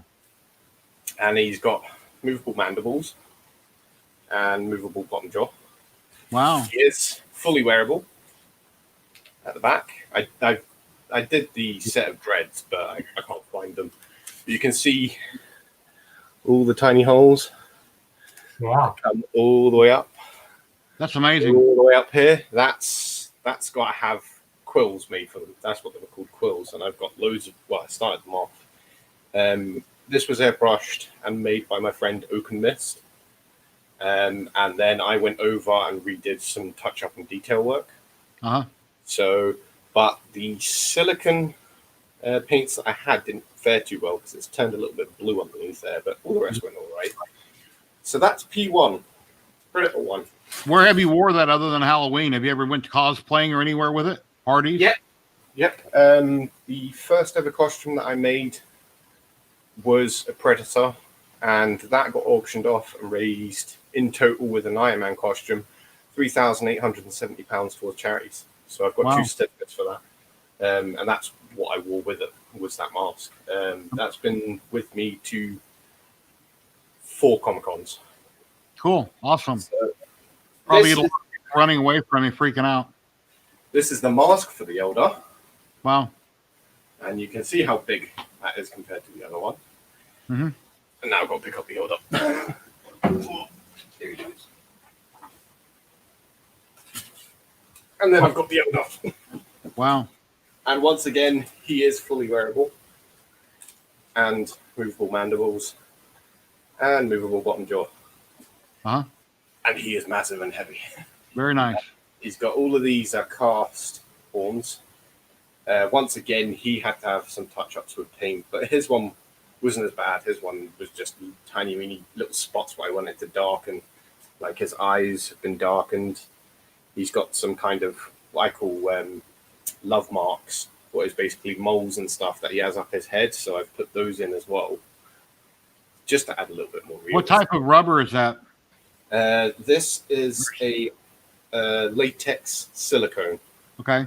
So it's not FX grade, so it does deteriorate over time. But luckily enough, this is good enough quality that it hasn't. But it's a latex, and then it's got a foam latex liner in all the jaw, and right at the top of the head. As you can probably tell, that's why it's all spongy. So your head actually fits in it perfectly and lines up. You know what the process was for making that? Do you? Yeah, so how do you make a mold for it? So what he did is he sculpted the master, and then he split it into 4 pieces. So you can see there's a seam line there, and it goes all the way around down to the neck. Okay. And then at the back is another line that you can't really see that goes all the way up to the top. And then the front is a single piece. So basically what you do is you would separate the original master, what would be done in clay. You do your front first, and your mandibles are separate. So these have all got seal joints on them. And then once you've got that base, you would then, once it gets to attack stage, you would then do the opposite side and do that as well. So basically you're making a jacket mold that's in 3 pieces, and then you would flip it upside down. So you've got this open, and then you'd pour in probably about 2 liters of latex, and then you spin it and you rock it about. Then once that's done and you get it, you leave it in there for roughly 6 to 8 hours. You then pour it out, and it leaves a thick rubber left behind. Uh-huh. And then you fill it with your expanding foam, what is basically, you can use dollar store foam, what is the 2-pack, what is in the 2 packets, and you mix them together. But that stuff sometimes goes really hard, where there is a particular type, there's a brand out there that does it, I think Walmart sells it, where it stays soft and squidgy. So it does still have that compactability, because this has the compactability. So you can buy the effects grade stuff, but you can actually do it on a dollar budget as well. So yeah, that's basically how that's done. And then all of his teeth and the mandibles are attached with more latex, and they seam it, and then they add in a small armature that goes to the inside. Yeah. That just holds it all together, and then all of these are individually glued in piece by piece. Wow. That's And amazing. I had to weight the base with whatever I had, because it was so heavy that it would not stay up. And it's a chore to wear this to a Comic-Con, I can tell you that much. It's heavy.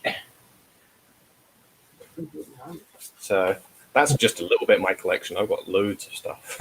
Cool. I Amazing. used loads of props. So I built props for 4 years and made a good living off of it, until my ex-fiance decided that I should stop, because I was doing my full-time job, my own prop store.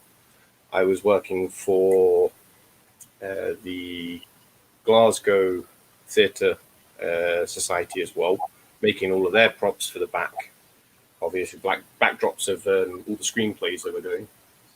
Yeah, And when I was younger, I wanted to be an actor, but I never pursued it. And that would be really cool if my channel ever got big enough and somebody was doing a movie and they said, "Hey, I want to make you a zombie. You got to look for it," or something. And I'd get a small part. I'd even do it for free. That'd be awesome to be in a movie. I wouldn't call myself an actor, but I have been in movies. Have you? I've been an extra. I was an extra in World War Z with Brad Pitt. Oh, cool. The scene where all of the virus outbreak starts, that was actually taken at St. Enoch Square in Glasgow. And I'm in the background running away from the zombies. Cool.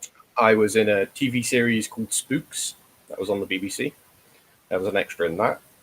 I was on the news 4 times for different reasons. None of them bad, but just in the news.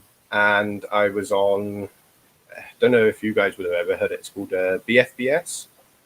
It's British Forces. They generally are a radio station, I think it was FIFA 96 or FIFA 92 or something like that. And I was one of the kids who was picked to then go in and say, oh, there's only 9 more days to go on BFBS, what was basically the channel that they were hosting on. And I was meant to go offshore over to New Zealand and then over to Ireland to be an extra in Vikings. But I didn't have the money to fly over at the time. And I had just slightly cut my hair. And when I had my original hair, they said it was perfect because they could do the pleats and the backdrop to my hair. And I had a big, massive, long beard. So they were like, it'd be perfect for it. But because I'd cut my hair, they were like, okay. And I was like, well, I haven't got money to go. And they're like, all right, okay, well, Well, you could put a wig on or put hair extensions in or something. Yeah, well, they were saying they would put hair extensions, but at that time, it was trying to get time off work to go over. And, I'd got through the first line of the come in, read a script, and we'll give you a sword and all of that. And because my old history is in LARP, so I used to work for the British reenactment group. So I used to do the medieval, Battle of Somme, the Red Roses, medieval breakout, it's called, and incursion, what is just our own one that we all made up together. So I would be, broadsword, to have a bowman with me, and we would go out and we would do hand-to-hand combat with, full armor. I mean, this was real armor. Blades were dull, and you would slow your hits, but we would do this in front of crowds of thousands of people. And then I was an archery boy, because one of the other archery boys, what we do is we would say the Battle of the Somme, you'd have to think about this. There is 10,000 archers, and they all draw and fire at the same time. So there's 10,000 arrows in the sky. Battle of Somme had 128,000 archers. And basically we took just a handful, what was about 20 arrows, and you'd throw them up in the sky. And they're real arrows. I mean, the crowd's far back, and you'd throw them up in the sky, and everyone would gasp because it literally just blocks out the sun. One of the archer boys threw him up, and obviously had his foot forward, and hadn't attached you got a front brace that goes over the top of your shoe.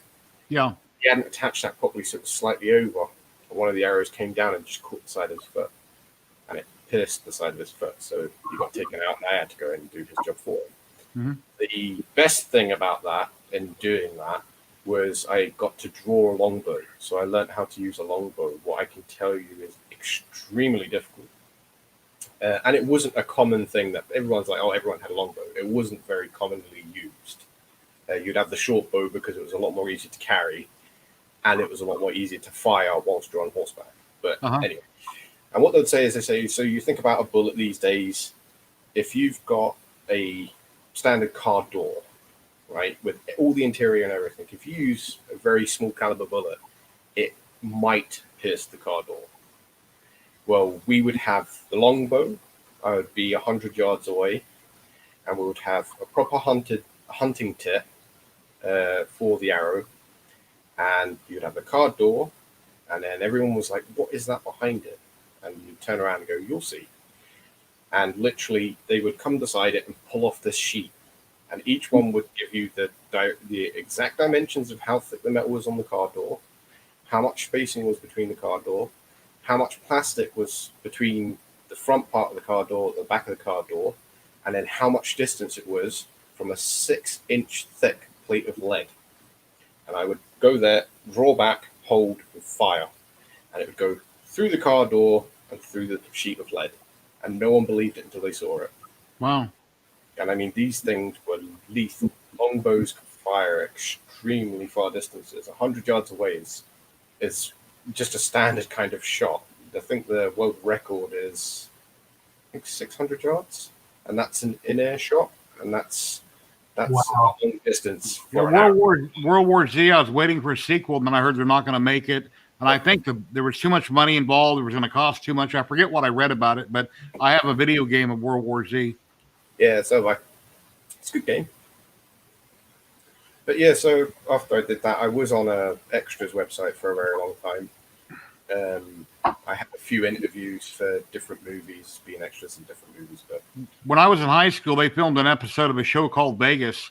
They, back in the day here at the school I was going to, and 3 actors were walking down the stairs in this one hangar.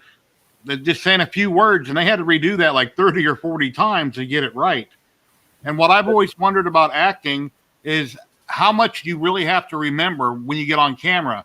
Do you have to remember a paragraph or two, or do you have to remember a lot more? Or do they stop and you read it and then they start filming again? Because I don't see how somebody can remember line after line after line and carry on a conversation. you get what's called a carry-on sheet.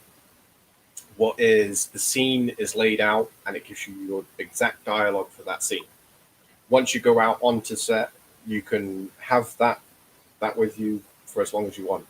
You can have it in your back pocket or whatever. Most people will give it to their stagehands or to their PAs. And if they say cut or break or anything else, we're going to retake, you usually go back up, pick it up, read over your lines again, try to make sure you've got your accent right, give it back to them, go back and do it again. So it's not like you have to remember a billion lines, but most actors and actresses will actually remember quite a lot of their lines because they've had 6 or 7 months reading over the script to see if they like the character. And then if they like the dialogue, then trying to learn the dialogue in different ways of speaking. Like a British person doing an American accent, and then they've got to kind of go on set and try and speak American. If you don't speak American, you don't sound right, then... Yeah, okay, I was just going to ask you, The Walking Dead, I noticed that they're all from somewhere else, and when you hear them off camera, it's like, wow, how can they do American so well and then turn it on and off? Yeah, it's the way you pronounce the words, or... Yeah, basically it's called dialect and tone. So you listen to the dialects and then you listen to the tones. So you've really got to try and get into the mindset of the character to start off with. But once you've done that, you then have to learn how they spoke. So if you go all the way back to Western America, you wouldn't be speaking like a average everyday American today because dialect was different. They didn't say certain words. And, some people don't understand that back then you were ill. You were never well. You never felt perfect. So you would learn that you'd slur your words slightly or you add a bit more onto the words when you're speaking. And with like British accent, a lot of people try to do this kind of weird up tone voice, and it's like British people don't speak like that. Even back then, they had a very nice, polite, and tonal voice. So it's when you hear Americans try to do it in certain movies, you're like, you should have done a bit more research on that because they're thinking of the usual, crumpets and tea. It's like they wouldn't say that, They would be, excuse me, would you like a biscuit and a cup of tea?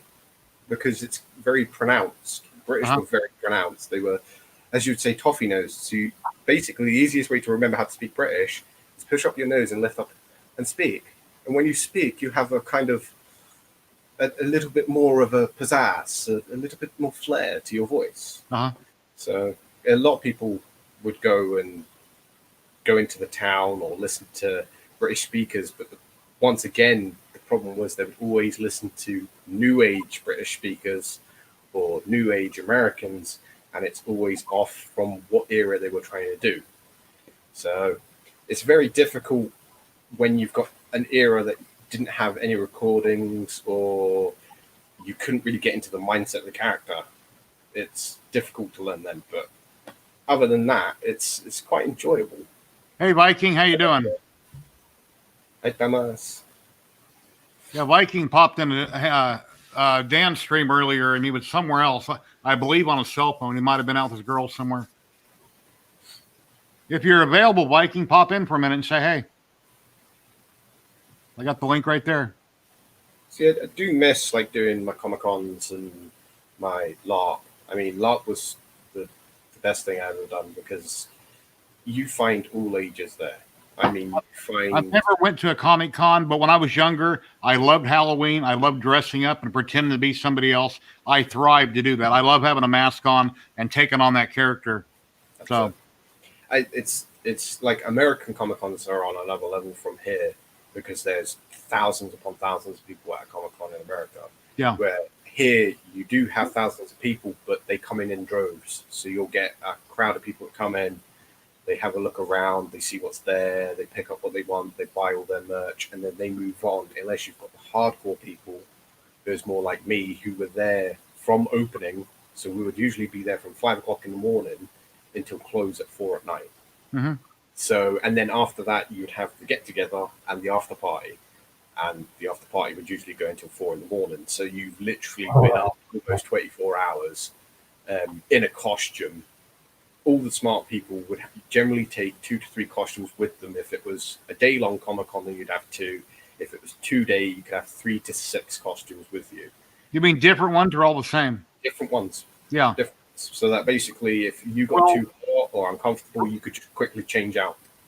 Now, let's say you're Iron Man and you got all this body armor on and you have to go to the restroom, you have a problem, unless you can quickly remove part of it. Oh, that's easy. Or just don't eat much.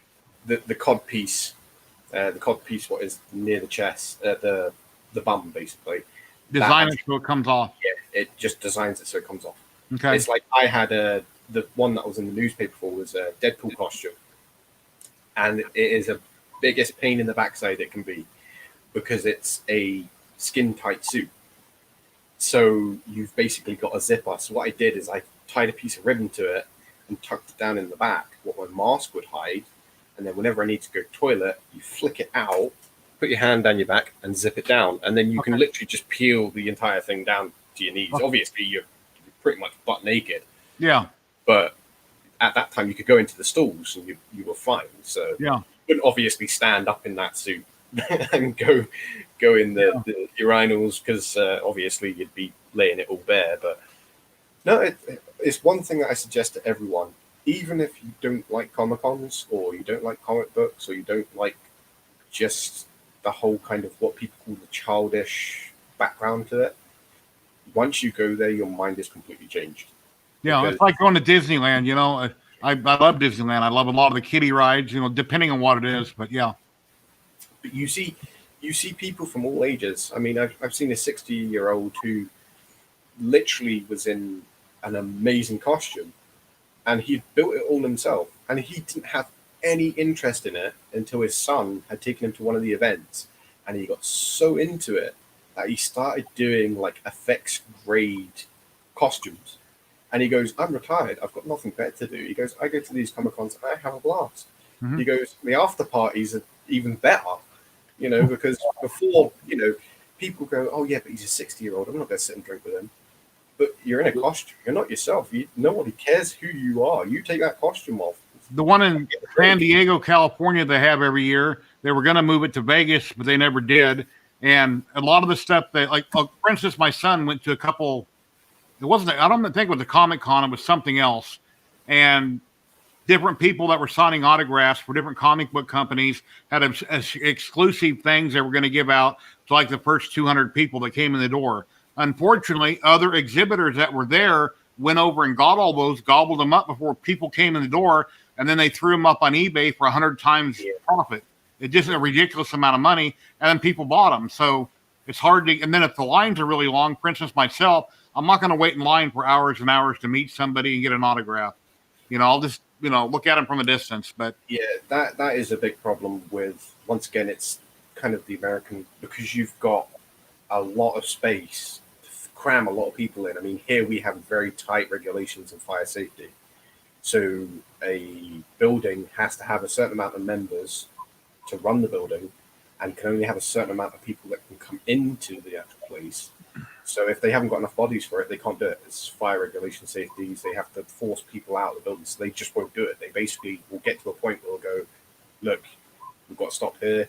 You're going to have to wait. And that is the problem, is you do have to wait. At Comic-Cons, it's always the fact that you take food, you take water, you get ready to, you know, take off half your armor if you need to, or your costume, because at some point you're going to be sweating or you're going to need the toilet.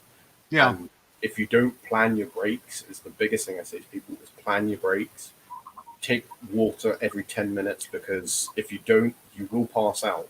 And they will literally help you, but then they'll kick you out afterwards. Well, if you're dressed up like a zombie or Dawn of the Dead or something like that, and somebody goes, you smell, will say, "Yeah, I'm supposed to. I'm a zombie," but you know, it could be from Yeah. other reasons. Yeah, it's the biggest thing about Comic Cons is lines and BO, because if you're a avid Comic Con goer, you carry around the tiny aerosols of deodorant, and they started banning them at Comic Cons, so you actually had to have dry roll-ons. What they do work, but they don't work as well.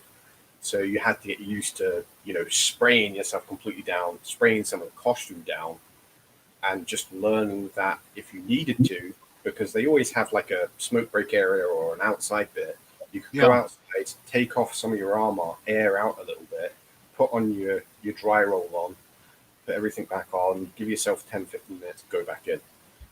And that's it, really. Because it's one of those things where if I'm going to a Comic-Con, I've got to know that I smell nice, because I don't want other people around me being affected by my smell. Yeah. But some people don't see that way. They don't care. They're just there to have their own time, their own personal space. And it's like, at a Comic-Con, you're not going to get your own personal space. So I went to CES here in Vegas 2 years in a row, and my son was working on the strip until all this stuff happened. He went furloughed, and then he got laid off. But it's unbelievable how big the convention center is and all the different halls. But there was one hall that had a slope that went uphill, and there were so many people going up that hall. I didn't like it. I was claustrophobic because there's like hundreds of people around me. There's nowhere to move. It's barely moving because people are looking at things on the sides. And if you have to hurry and get somewhere, you're going to get trampled. And then the power went out. But luckily, when the power went out, I forget why it happened. I wasn't in that particular building. But I'd hate to have been in that swarm of people where you can't move, and then the power went out for, a couple hours. See, that's why in the UK you actually have, they're not wardens, they're usually dressed up in costume as well. But they are there, they've got the lanyards on, they glow in the dark, they've got high-vis lanyards around them. And basically, if you feel claustrophobic, or if you're getting pushed into a wall, or you can't breathe, if you're overheating, they just say, put your hand up. So you just put your hand up, and if they don't see you, you wave. And if you don't see them then you basically make your way to them. And some places do like a word that you can say. That means that they will then get on the comms to get someone to you instantly. That's generally when someone's fainted. I've been at 5 Comic-Cons where there has been people who have fainted. And basically you just shout the word, and when one person says it, everyone else starts saying it. What means that they go, okay, where is it? And then they direct the person to whoever's fainted. But that's kind of the best thing about here in America. I don't know if they've got them so much, where you've got people who are actually on station ready to go in and help people, because there's a lot of people who will get into character and they don't mind the anxiety part of it, but they will get to a stage where if there's too many people, the anxiety just kicks up, and they literally get like a little sheet that tells you, if you're in costume and you're big, the minute you hear this word, you pull against the wall. Doesn't matter if there's people around you, make space, pull against the wall. Because if you're in a big, massive costume and you're walking through this crowd of people and you hear that word, you're against the wall instantly. With America, I've never seen that before. Like, I don't know if there's guidelines and things that people just don't follow over there, but here it is the factor that everyone who's in there is basically a big family. I mean, like, I made loads of friends there, because it's like, after party, you're coming. And then you're like, what? And they're like, no, you're coming. This is the address, you're coming. And then you get to the after party and you don't know anyone. I mean, you've been in suits all day. And then you see people just taking off their helmets or taking off parts of their costume halfway through the night and putting them in big duffel bags. And you're like, how are you getting home tonight? And it's like, oh, getting a taxi. And you're like, all right, you're hopping with us. When I went to the Comic-Con right before the COVID thing happened, I used my cell phone. I was taking pictures. My video quality was terrible. And the pictures on my phone I had at the time, I had a glare from the lights in the room. So the quality wasn't that good on my video. But there was some people, of course, there's people in costumes here and there, not a lot. But there was 4 or 5 people that were dressed up like the Avengers, and they had a booth. And they were charging money so you could take pictures with them. And I wanted to get pictures for my YouTube channel for the video, but I didn't want to ask them, because they'd probably say, well, sure, if you pay me. But I didn't even want to find out. I figured they're charging money to do their thing. I don't think they're going to let me take pictures of them posing because they're there only to make money. But I forget where I was going with what I just said. I had a point behind it, but I can't remember what it was. Did you take the picture anyway? Was that the I, thing? I seen them in the distance, and a few other people, when I asked if I could take their picture, they were walking around. They were more than happy to pose because everybody wants to be on film and have their picture taken, it seems like. Yeah. So That's another rule here is be respectful of other comic owners, because you do get people who dress up and they absolutely love it, and it's generally the women. And I'm not being sexist here, but men are very aggressive with cameras when it comes to Comic Cons because they geek out on people, as we call it. What is it like? Oh my god, this is, can I get pictures? Can I get pictures? And some people absolutely hate the franticness. So here, it's just courtesy. You say, "Can I have a picture with you?" That's all you say. And if they say no, you're like, "Oh right, thank you, amazing costume. Walk on." On the strip here in Vegas and downtown on Fremont Street, you have tons of people. All they do for a living is go down there and they want you take pictures with them. That's how they make money. They're panhandling, with whatever they're doing with their act, their little gig. And I've seen videos on YouTube where people have tried to film different people, and the women or the men get really upset because you're taking their picture and you didn't pay them. So some people are okay with it. Other people are complete asses about it. So, it all depends. I mean, it's really the person itself. I mean, it is their personal space, but the problem is that you're in a public area. So yeah, there's nothing against people taking photos of you if you're walking through an area. There's nothing against people recording you as you're going through an area. I mean, we had it so that we were pulled to a side so they could take a video to actually promote the Comic-Con. What we didn't know, what we were actually quite annoyed at, because we thought it was just photos, but it wasn't. It was an actual video. And at the end of it, it's like you get to the stage where sometimes you get really hot, really tired, you need food, you've gone past your kind of set out time zones when you can go sit down and relax because you've met a person, or you're speaking to someone, or people are taking photos of you, and you do get a little bit nippy where you'll bite at someone when they're constantly harassing you. But once again, around here, it's kind of like, sorry, if you give me like 10, 15 minutes and you come find me, then fair enough. Because some people are just, oh, well, I've got to take a picture of this because they've got a phone in their hand or they've got a camera in their hand. They really just want to take photos of pretty much everyone.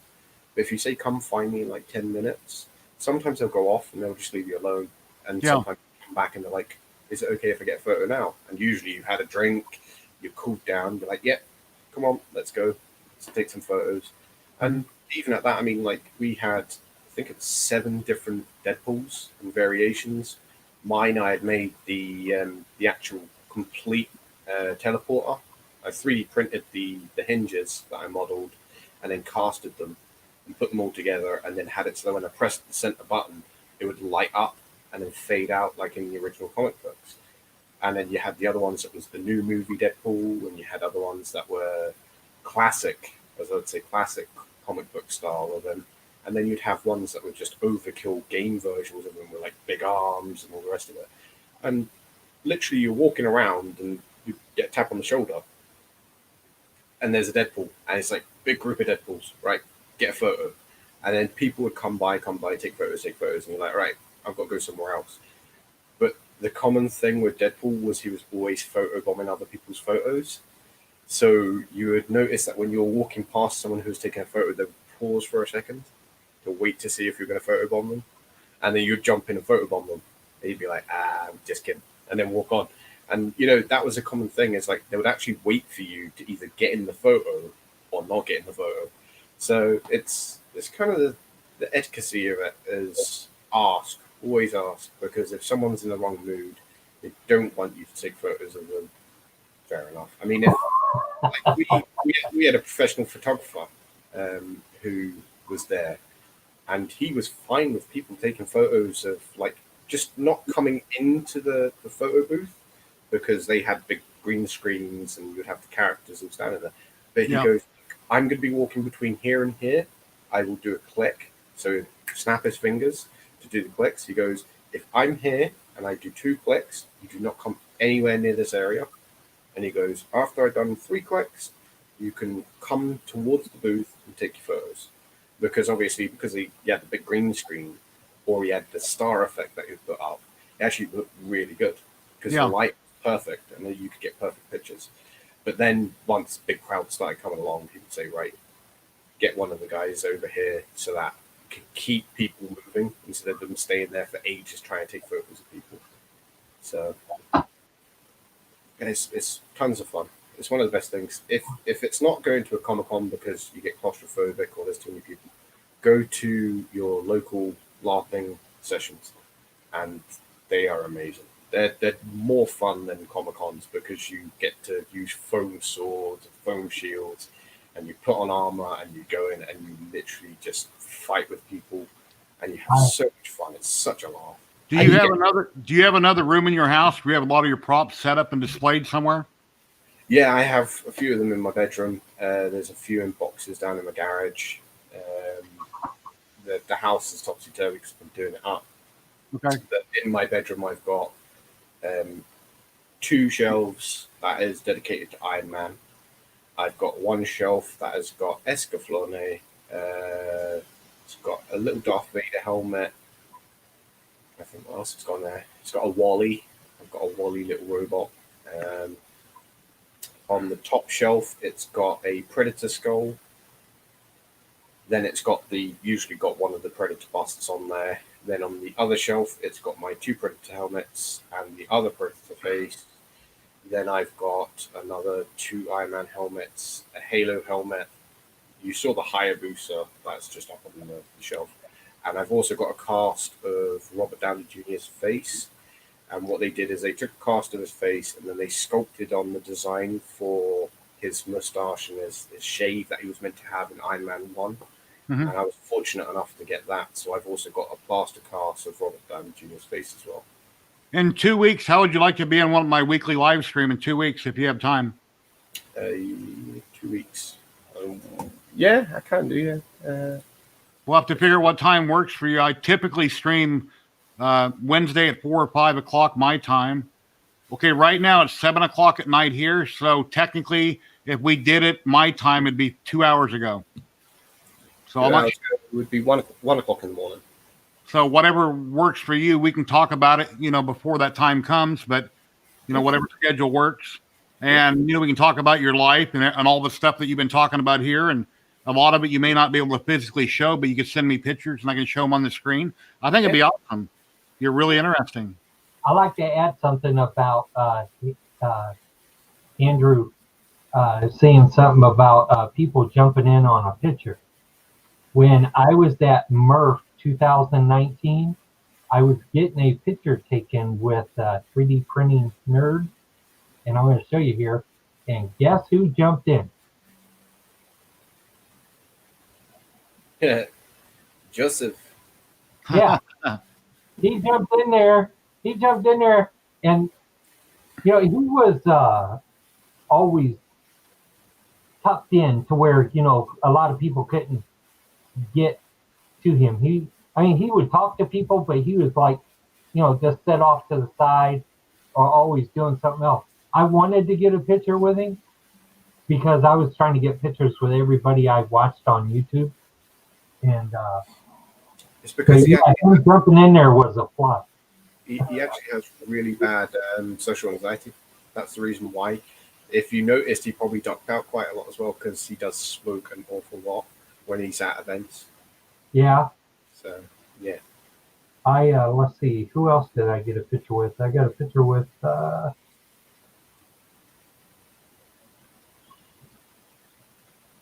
it. The 3D professor, is this correct? Yeah, 3D print professor. Yeah. I got a picture with him. Let's see. Joel. Oh, Tom. Oops. Tom Salandra. Yeah. And let's see. Oh, the 3D printing noob, I think, Joe. Yes. Yep, picture with him. Let's see. You look heavier in those pictures. You lost a lot of weight. Huh? You look heavier in those pictures. You lost a lot of weight. Do I look? No. Well, maybe I gained weight. Oh, okay. Okay. No, you look pretty. Oh, careful, careful. Okay. I think I gained a little weight. Oh, okay. That's what you get for driving a truck. You know, you know, Tractor trailer. What kind of trucks? no, I remember I deliver concrete. Oh, okay. You're the concrete guy. Okay. Yeah, I deliver concrete. I'm forgetful. I talk to a lot of people, but if you refresh my memory, then I'll remember. Yeah, I can only imagine, man. You know, I got to talk to you and Dan a couple of times, and I was like, "Hey, it's Saturday. I bet them guys are live streaming. I'll go check it out." And I came in here, turned on YouTube, and I found out. I was like, "Yep, I'm getting in." Yeah, when I worked in construction, I backed up a lot of trucks pouring a tower, filling buckets. So I backed up a lot of drivers. The only thing in construction that I've done, well, other than renovating houses, is flip the mini JCB. Have you guys heard of the what's it called? Zip Guy. He's on Facebook. I think he's on the CG Trader. But anyway, he's 3D printed, and all the joints are done with zip ties. And I took him to the. Yeah, I've heard of the guy. I've seen some of his work. Yeah, it's a $20 bill for his files, and they print really easy. Yeah. And he's made upgrades since then. But whenever he was first selling, the ability to download his files and 3D print them, he said that it takes a 3mm zip tie. But one thing that he didn't tell you is what scale you had to be at in order for because the head of the zip tie is not in the equation of the 3mm wide of the actual zipper. The head is actually a little bigger. So I had to scale it up by 20%, 120% in order to get everything go together. It was fun. I 3D printed it with PETG, and I did it at when Prusa come out with a layer height of 0.05. It took forever to print them, but my God, man, I mean, they were solid, and it was shiny. I don't have him here with me. He's downstairs in the basement, but yeah, it turned out really nice, and I sent him a few pictures telling him that I took his guy to the Murph 2019, and he was shocked. I was telling all kinds of people about it. Yeah, this Wednesday at 5, I've got Scott Worthington is going to be on. I can do more than one stream a week with somebody, or just once a week, whatever works out. But if that works for you in sometime in the near future, maybe next week, not this coming week, I can have you on one day at a time that works with you, and we can talk about what you're doing in 3D printing, your other hobbies.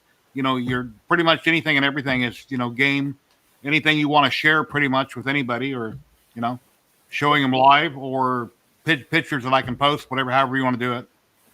So, and I always stream on 2 Facebook groups, my page, my group, and then on YouTube.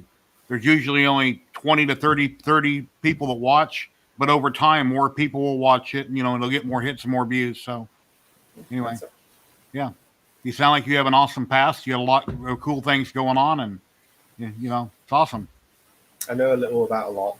Yeah. I've done quite a lot. I've always been one of these people who tried to get a lot crammed in my younger years, so that when I got older, I wouldn't be bitter and regretful that I didn't do it. Mm-hmm. I've done drifting. I've owned my own businesses.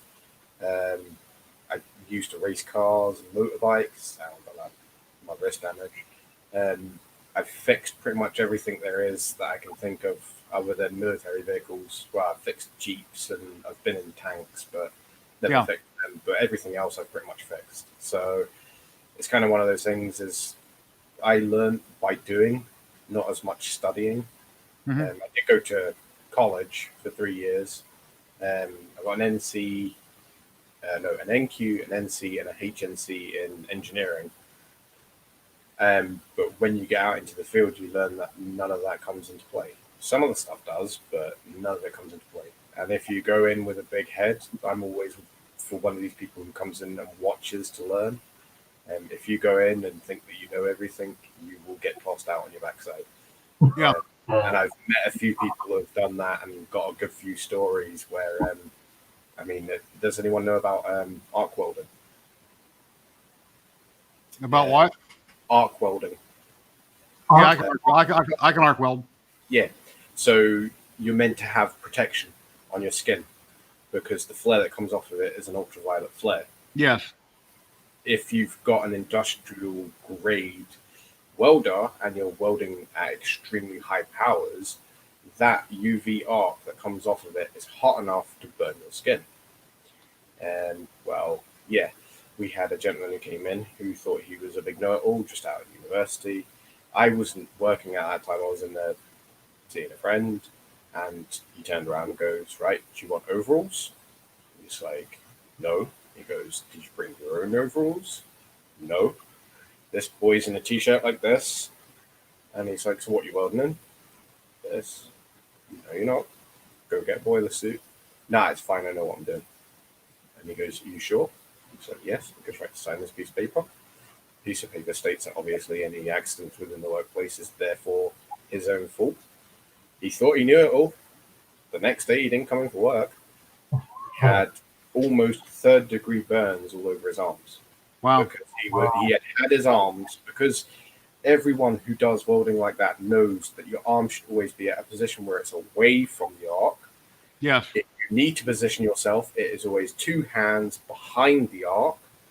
He had his arm right up next to the arc, and he's doing this, and literally all down his arm. He had sunburn, well, literally was sunburn all the way down. He had big red blotches and spots all the way up his arms. Mhm. His face, because he hadn't worn a beanie, because every welder in the world always wears a beanie just in case. He hadn't worn a beanie, but what he would do is he'd pull down his mask, arc, but he would pull up, look, and before he had pulled it all the way down, he would arc it again. And he kept doing this. So he had a nice big red mark all the way here and all the way down his neck. And it was basically flash burn, as they call it. What is the arc is so hot. Yeah. UV rays that come off of it is it flash burns your skin. So he had all these big blotches all down him. And the boys in there were laughing because he's like, if he had listened to what he was being told, it would never have happened. But it was a lesson that he had to learn. So that next time he comes into the shop, he actually pays attention. And it is. That's how I've always learned. Literally, one time I walked in and I was able to reuse an entire system and upgrade it for a company. And they were like, "How did you know how to do that?" It was because I stood behind someone and watched them and learned from them how to use the system, but also asked, "Is there other ways of using the system?" Once I had learned it, I then learnt my own way of doing it, and I could literally run the system backwards and forwards. I could update things with where the company hadn't even thought about it. The IT tech support was never called for our shop, and they were like, "Why?" And it's like, "Well, we don't need you." They turned around and said, "Oh, we're going to update you for contactless," when all the contactless was coming in. They said, "Oh, I did that 4 months ago." We were the first shop in our county, well, what would be in our region, that actually had contactless because no one else knew about it. I knew it was coming. I'd already programmed the card reader, what was ready for it, to then just activate when it was live, and it did.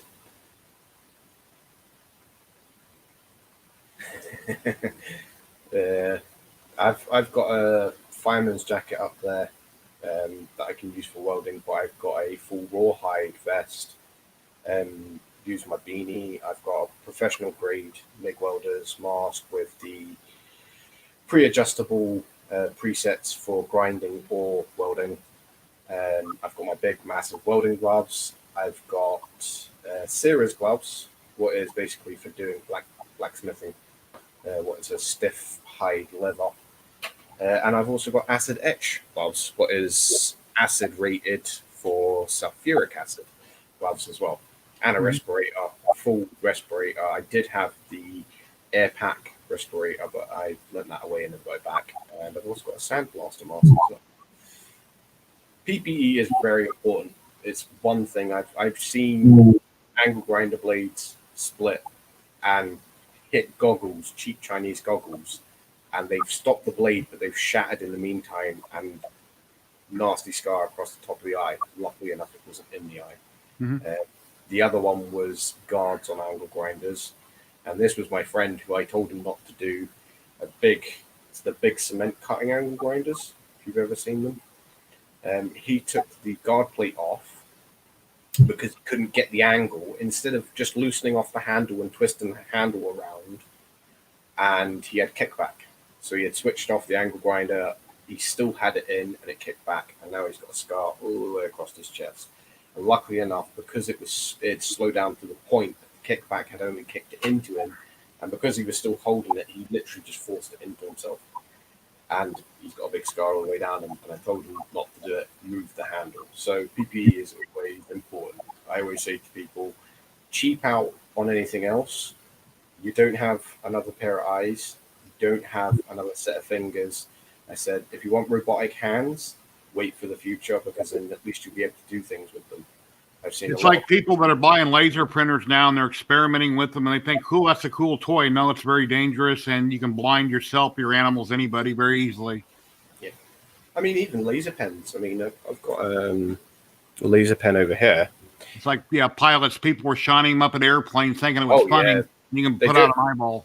They do it around here for the police helicopters, and they're now arresting them. It tells you on there that obviously it is a... Which one is this? I'm trying to remember what classification. This is a classification 2. So in other words, this will blind you if it's pointed in your eye. Not only that, a lot of people don't know that there is a little rectifier in there that you can adjust, what makes this laser burn. And Chinese manufacturers don't care if it burns or not. Some of these are already damaged enough that they will burn. And you've got people playing with these on their skin, and they don't realize that they're actually burning their skin. And it's things that I've seen where people have done it. I mean, I used to, well, I technically still am part owner of a laser cutting business and CO2 lasers. And we had a boy who came in who was a volunteer. And, you know, it was the first time we had in a volunteer. I said, have you got your PPE? He had the professional eye goggles on. He came in. We said, no hands in the machines and stuff. What he did is there's usually a little vent on the sides of the machines that you can undo. If you've got large material, you can lift that vent up, push in the material. And he decided to stick his hands into the machine. He was leaning on the machine, and he put his hands into that slot. He would never do that again, because the laser went over just near the top of his fingers, and luckily enough it was going around, it was doing one of the plaques for us, and it just caught the side of his hand. And yes, he got majorly burnt, and we got a lot of legal information through the door from that, and it was his own fault. He was told not to put his hands in there and the rest of it. Electric X-Acto blades. You're talking about the ones that pulse, vibrate, the ultrasonic blades. Because there is ultrasonic blades what are actually really good, but they cost a lot and they generate a lot of heat. But yeah, I've worked with lasers for a long time. I've got a K40 in the garage that I was setting up, but the old machines, I haven't actually used one, to be quite honest. There is a few videos out there. I'm trying to think. I think Angus at Bakersby's did one. I'm not too sure. We have a K40 at River City Labs Makerspace. I've seen them. I've just never been interested in buying one. They use the glow forge more than the that K40 anymore. I mean, Yeah. ours was CO2 firing lasers, and K40s are CO2s. The newer lasers, what we were going to purchase was the fiber lasers. The only problem with that is that their build volumes are a lot more smaller because they have to have a lot more accuracy because they're firing. I think we estimated it was 1,000 times faster than they're firing at. You have to be very precise with them once you're setting them up. But once they're set up, literally you can get things cut within seconds, not minutes. CO2 lasers still have the burn, what is very bad. Fiber lasers, they're not really as bad. They can also etch metals as well. Hi, Medic Vince. 3D Medic Vince, if you're interested, jump in. Here we go. Here's the link. If you'd like to jump in. Anybody watching, you're welcome to jump in and hang out with us or ask questions.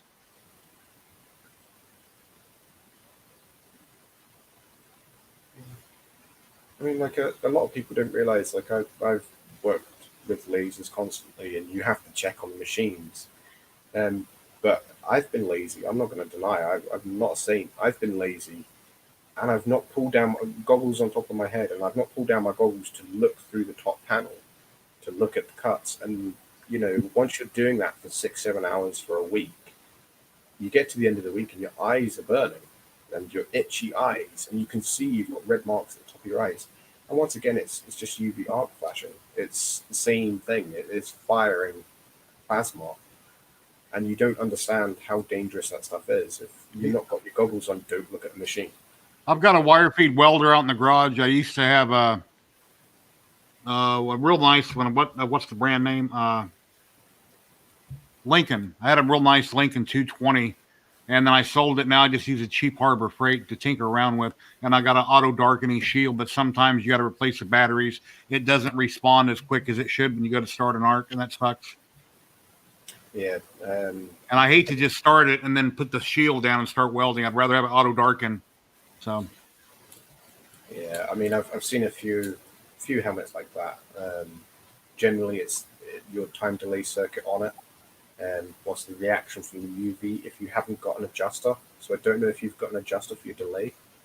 You should have 2 or 3 knobs on the side. Mine's got 3. It's got one for grind and one for weld. Mm-hmm. It's got the delay and it's got UV reaction. And if you turn your UV reaction all the way up, and your delay, you don't want to turn it all the way down. It doesn't work that way. You turn your delay so it's slightly up, and you get it so that when you're pressing it, it fires. You want to see the shield come down straight away. You slowly adjust it so that each time you're firing, it is then doing it. Because the problem is, and you're probably doing it, I've done it, your face should always be 2 hands away from the weld. That's how you should set it up. 2 hands in front of your face against your shield, away from the weld. That's how far you should be away from the weld. You should never be like this, holding it and welding like this. It should always be that you're looking back, you look at the weld, shield down, face away, and then you do the weld. Mm-hmm. Or your 2 hand and you do the weld. You should never have your face like this, up close, right there, doing it, because your shields are not made or designed for that. It's meant to be the flash that comes off the weld, not actually looking directly at the weld. So a lot of people make that mistake. Is you can go down to 1 hand, but once again, that's dialing your mask. But it should be 2 hands away from the weld. All right. So it's a good thing to learn when you get into like workshops and stuff like that. Is if you do it wrong, someone's going to tell you do it wrong, and they're not going to tell you in the most politest way. I've never heard of the 2 hands before, so I'll remember that. Yeah, you'll actually see a lot of welders do it. They get right up close with the gun. You should never be that close, ever. Because for one, you either get arc eye, because your visor can't keep up with it, and you're doing it for that long that you get, what do they call it? It's not cataracts, it's spots. It's like burst blood vessels that actually appear in your eyes, and a lot of old school welders have got that. I was on a job site years ago, and the plumbers, the mechanical guys left their welding blankets behind. You know, the white ones, and they don't burn. So I got a couple real nice ones out in the garage. Whenever I'm welding something, I just wrap up my project with it really good, and I don't have to worry about any arc damage. One thing I did screw up on, though, is that I was welding next to my Jeep one time in the garage, and my Jeep was probably 3 or 4 feet away, and I completely trashed the driver's side glass from little tiny sparks hitting it, and I didn't realize it, and I ruined the glass. You get they're little molten balls, and that's why we always say wear a hat whenever you weld, is because it's the worst thing you can get is just one of those blobs comes down and it lands right in the tip of your forehead. Yeah, and then you're sitting trying to dig it out real quick. You're concentrating that much, you don't feel it until it is actually burnt into your skull, and you have to pick it out. Yeah. I mean, I've seen I've had that once where I've had a car right next to me, but it was because I was welding the car, and literally it's just loads of different sheets everywhere, all flame retardant sheets everywhere, and it's basically anything that you want to keep safe, you cover, including your head. So, I mean, I've had a doozy of one of the biggest blobs I've ever had come off a MIG welder and go down the front of my OVs, and boy, did that hurt. Oh, yeah. Trying to get caught up on posting chat here. It's like angle grinding, and you're angle grinding something, and you've got it in between your legs, and then a few seconds later, you feel that something's gone through your jeans, and it's close towards something else, and you're trying to put it out as quickly as possible, hurting yourself in the process. I've done that multiple times. Well, I think I'm going to end the stream. It's been 2 hours, 27 minutes, and I think we're all getting kind of tired, and I got other things I want to get done. But I'll be live streaming again Wednesday night, 5 p.m. Pacific. Scott, what's Scott's last name? It's not coming to me right now. Scott, I want to say Wellington. I forgot his name. So I'll have to look at my. I'm getting tired. I'll have to look at my YouTube channel. Mullen creator Scott, or is it? Yeah, I'm forgetting his name right now. Anyway, let me look at my YouTube channel real quick. I can't remember his name. It's like 3 o'clock in the morning. I ain't gonna remember that.